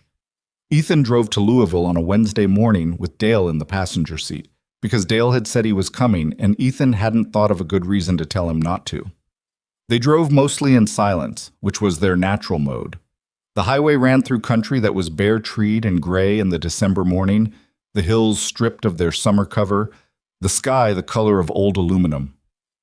Dale drank coffee from a thermos he'd brought and read something on his phone with the absorbed quiet of a man comfortable with long silences. Ethan drove and thought about nothing in particular, which was the specific quality of thought that happened on long highway drives and was different from thinking about something in that it was generative rather than directed. The conference was at a hotel in downtown Louisville, smaller than the Nashville Summit, but with the same concentrated energy of an industry gathering.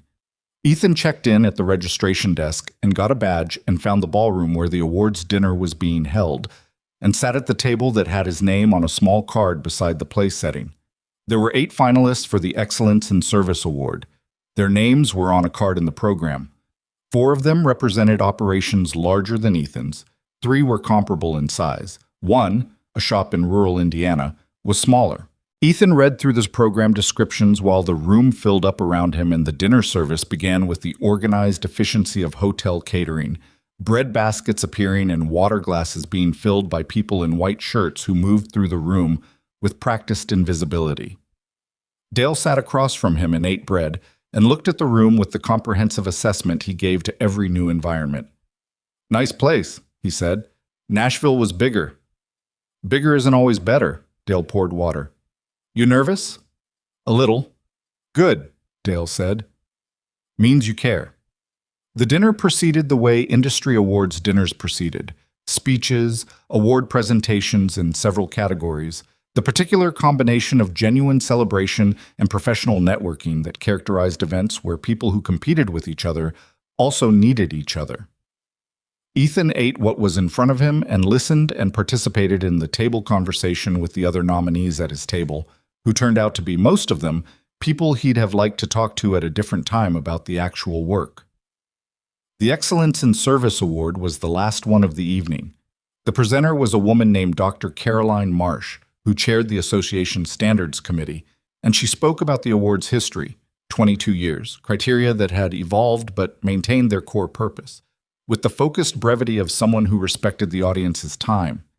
She spoke about what the award was trying to identify, not size, not revenue, not growth metrics, the specific combination of technical quality, documentation integrity, and ethical practice that was, she said without dramatization, becoming harder to find as the industry consolidated and the pressure towards speed and volume made the slower, harder work of doing things right increasingly economically inconvenient. Ethan listened to this with the specific attention of someone hearing something described that matched their own experience from a different angle. She named the winner, Cross Automotive and Repair, Millhaven, Kentucky. The room applauded. Dale was already standing before Ethan processed that he should stand. He stood. He walked to the front of the room with the same steadying thought he'd had in Nashville when Sophia had asked him to stand in front of 2,000 people. I'm here. That's enough. Walk forward. Dr. Marsh handed him a plaque, heavier than he'd expected, which was a detail he registered with the clarity that small physical details acquired in moments of heightened attention. She shook his hand. She said something to him directly, not into the microphone. The nomination documentation from your fleet client was the most specific we've received in 12 years. Not superlatives, specifics. He thought of Phil Derry typing a nomination he hadn't told anyone about. Thank you, Ethan said. They handed him a microphone. He hadn't prepared anything. He'd told himself not to prepare anything because preparing something implied assuming he'd win, and assuming you'd win something felt like the wrong relationship to have with an uncertain outcome. So he stood at the front of the room with a plaque in one hand and a microphone in the other, and the faces of several hundred industry professionals looking at him, and said what was true. I have a 2-bay shop, well, 3 bays now, in a town most people haven't heard of, he said. I started this year with 1 bay and a spiral notebook. I want to be clear about that because I think it matters. This award isn't about what I built. It's about how I try to work. He paused. A real pause, not a rhetorical one. I had a customer this past summer who came in with a broken tractor, an urgent need and real concern about the cost. I fixed the machine. I charged what I thought was fair. I didn't know who she was. I wouldn't have done anything differently if I had. Another pause. That's the whole story, honestly. The rest of it, the expansion, the contract, being here, came from that one job. And what I take from that is not that you should be honest, because good things will happen to you if you are. Sometimes they don't. The take is that you should be honest because it's the way the work deserves to be done. The work is real. The people who need it are real. The least you can do is be real too. He stopped. He'd said enough. He wasn't going to push it further because he could feel the boundary where more would be too much, and he'd always been better at knowing when something was finished than at knowing how to start it. The room applauded. He walked back to his table. Dale was standing and clapping with the focused energy of a man who had an opinion about what had just happened and was expressing it through his palms. Ethan sat down. Put the plaque on the table in front of him. Looked at it. Dale sat back down. Good speech. I didn't prepare anything. I know. Dale picked up his water glass. That's why it was good. He got home late that night, after midnight. Mrs. Garrity had kept Lily, and he'd told her he'd be late, and she'd said that was fine without making it complicated, which was the particular grace of someone who'd been helping him with that exact problem for 3 years. He went to bed. He lay in the dark of the back room. Not the hotel room, his back room, with the water stain on the ceiling that he'd finally gotten around to patching properly last month, that still showed a faint outline of where it had been. And he thought about the plaque on his passenger seat in the drive home through the dark Kentucky hills, and Lily asleep 3 blocks away at Mrs. Garrity's. He thought about the speech, about what he'd said at the end, and whether he meant it or whether he'd said it because it was the right thing to say in that room. He held it up and looked at it honestly, the way he looked at any claim that mattered, and concluded he meant it. The thing about honesty not being strategic, not being a bet on good outcomes, he meant it. He'd been honest about the bill on a broken tractor because the alternative was something he wasn't willing to be, full stop. The consequences of that had been extraordinary and also, in some important sense, beside the point. The point had been the woman in the chair with the sandwich and the worry in her eyes, and the right thing to charge, and the work done the way it deserved to be done. Everything else had been afterward. He went to sleep. In the morning, he picked up Lily from Mrs. Garrity's before she was fully awake, a familiar routine. Lily in her pajamas and a coat Mrs. Garrity had put on her, carrying her overnight bag and the story notebook and her shoes in her hands because she hadn't put them on yet. Walking to his truck with the slightly blurred quality of a child who was awake enough to move but not awake enough to perform being awake. He helped her with her seatbelt.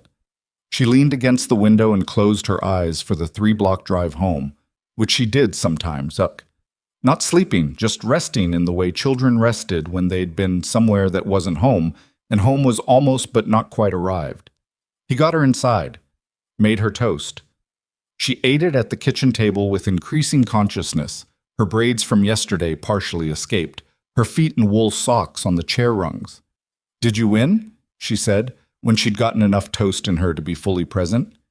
He told her about the finalist designation. He'd kept it low-key because he hadn't wanted her to invest in the outcome, and also because he hadn't wanted to himself. "Yeah," he said, "I won." She looked at him. Her face did something that was not excitement exactly.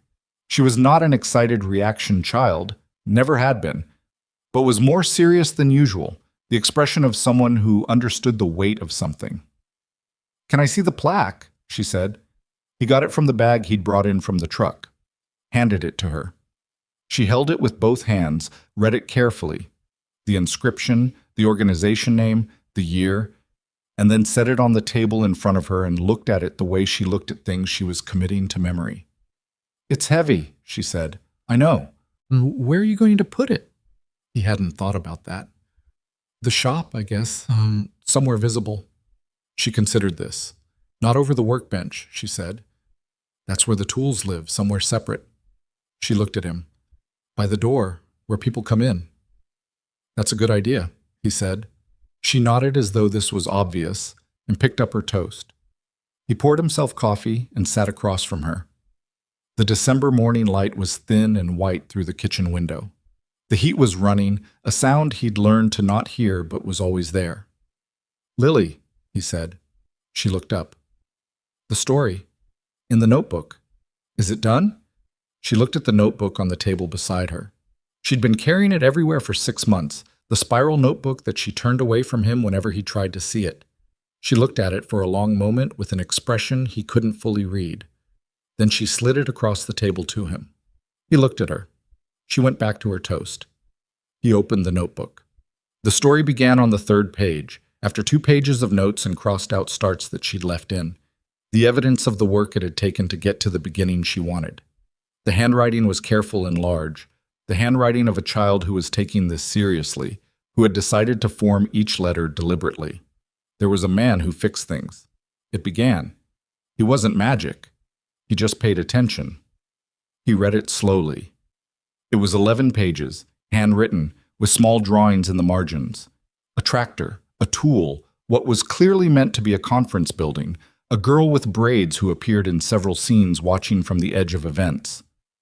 The story was not exactly his story. The man in it was named something else, had slightly different circumstances, lived in a town with a different name. But the shape of it was his shape, and the girl with the braids was clearly herself, and the woman with the tractor was clearly Sophia, and the thing the story was about, the thing Lily had been working to articulate in her 11 pages of careful handwriting, was something she'd watched unfold from inside the yellow backpack and the kitchen table and the Saturday mornings at the workbench. The last paragraph read, "He didn't fix things because he wanted something in return. He fixed things because broken things deserve to be whole. That's what his daughter learned from watching him, and she wrote it down so she wouldn't forget." Ethan sat at the kitchen table with his daughter's notebook in his hands and said nothing for a while. Lily ate her toast. She didn't look at him, which he understood was deliberate. She'd given him the notebook, and now she was giving him the space to read it without her watching him read it. "Lily," he said when he could say something. "Yeah. This is—" He stopped. Started again. "This is really good." She looked at him now. "You're not just saying that?" When have I ever just said something? She thought about this. "Never," she said, which was the honest answer. "It's really good," he said again. She looked at the notebook, at him. Then she did something he didn't expect. She reached across the table and took the notebook back, closed it, held it against her chest for a moment. "I'm going to make it better," she said. "It's not done. It's just done enough to show you." He looked at her. 8 years old, story in a notebook. Question about load distribution. Uneven braids she'd decided were acceptable. "Okay," he said. She got up and went to her room with the notebook. He sat with his coffee and looked at the kitchen table and thought about 11 pages of careful handwriting and the last paragraph and what it meant that his daughter had been watching all of it with the specific attention of someone who intended to write it down. The call from Sophia came 2 days later. He was in the shop when she called, in the new third bay, the one that Victor's crew had finished in November, walking Marcus Gaines through the diagnostic procedure on a combine's grain elevator system. He saw her name and said to Marcus, "Give me 5 minutes," and stepped into the parking lot. The December air was sharp. He could see his breath. "I heard," she said, "about the award. Phil texted me from Louisville." "Phil was there?" A brief pause. "He drove up. He didn't tell me he was going." Another pause, shorter. "He texted me when they announced it. He said, and I'm going to read this exactly, 'Told you so, drinks on you,' which is Phil Derry's version of being moved." Ethan looked at the parking lot, the company truck, the fresh asphalt, the sign on the building which he'd repainted in October. Same words, Cross Automotive and Repair, but the paint was no longer peeling on the left side.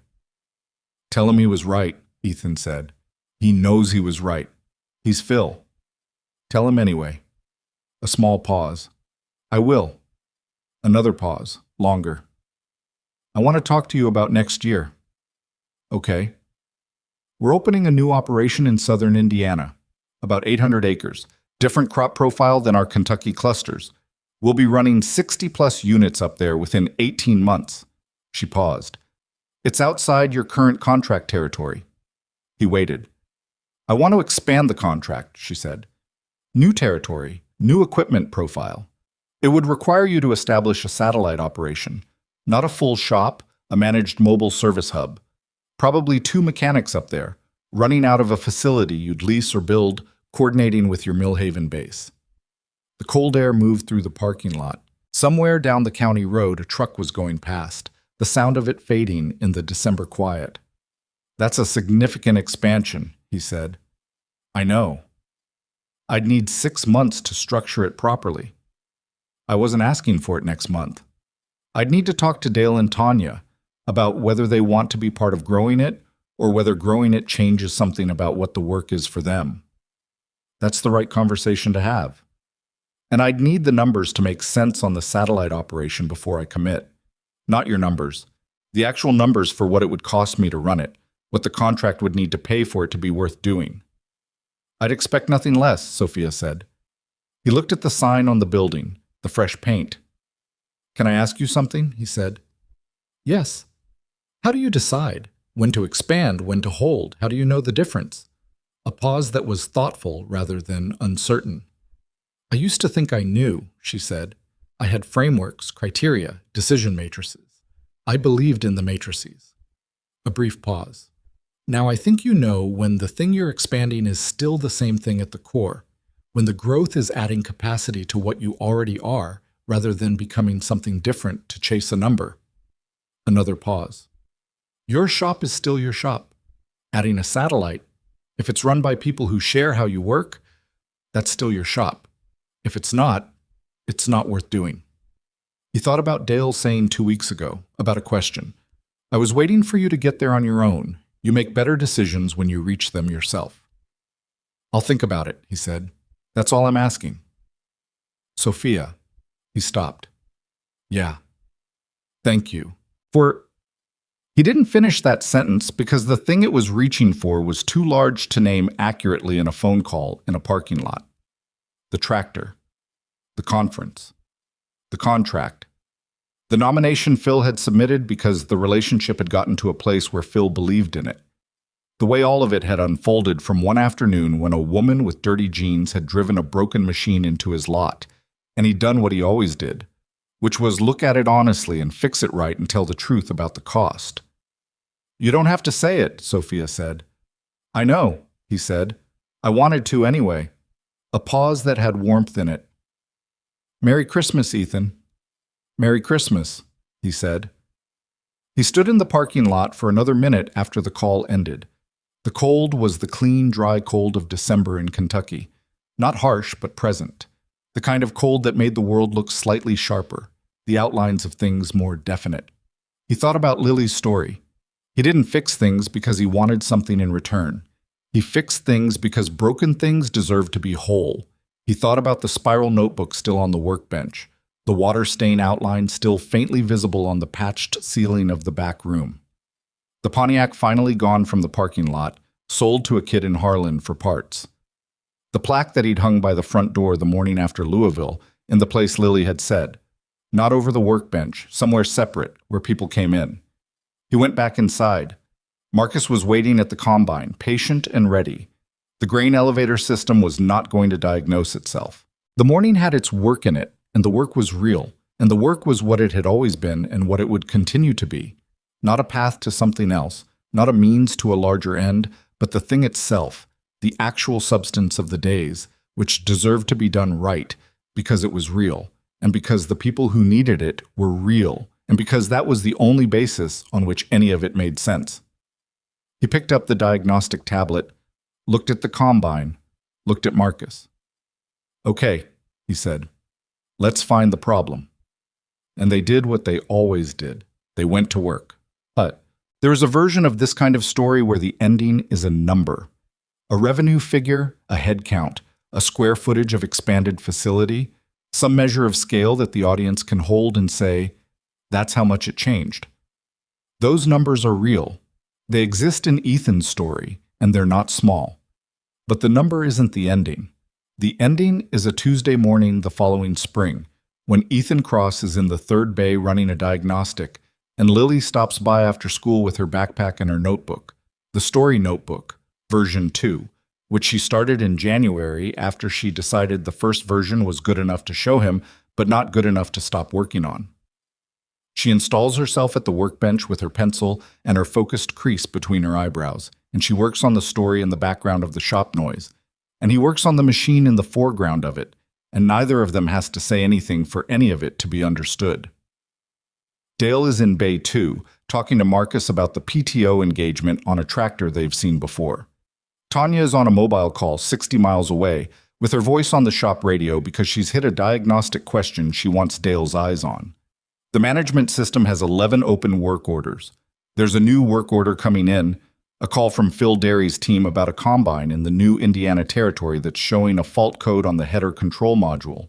And Ethan has already pulled up the service manual on his tablet and started reading before he's committed to taking the call. Phil calls at 4:15. Header control module fault, C-Series combine, Southern Indiana cluster, Phil says. I know, I got the alert.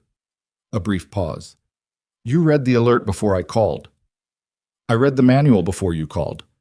The pause is short this time. The satellite team can't get to it until tomorrow morning. That's fine. It'll wait until morning. It's not running hot, it's just throwing a code. Log it as low priority and have your guy document the active faults so we have the full picture when he gets there. Already done, Phil says. A pause that is easy on both ends, the pause of two people who have learned each other well enough that silence is efficient rather than awkward. Phil, Ethan says. Yeah. Good system. He can hear Phil almost smile through the phone. Don't get sentimental. Never, Ethan says, and hangs up. Lily looks up from the workbench. She's been listening, the way she always listens. Not intrusively, just with the peripheral attention of someone who considers the shop part of her environment rather than a place she's visiting. "Was that the Phil you told me about?" she says. "Yeah." "The one who didn't believe in you at first?" "The one who was cautious," Ethan says. "There's a difference." She looks at him for a moment. "Is there?"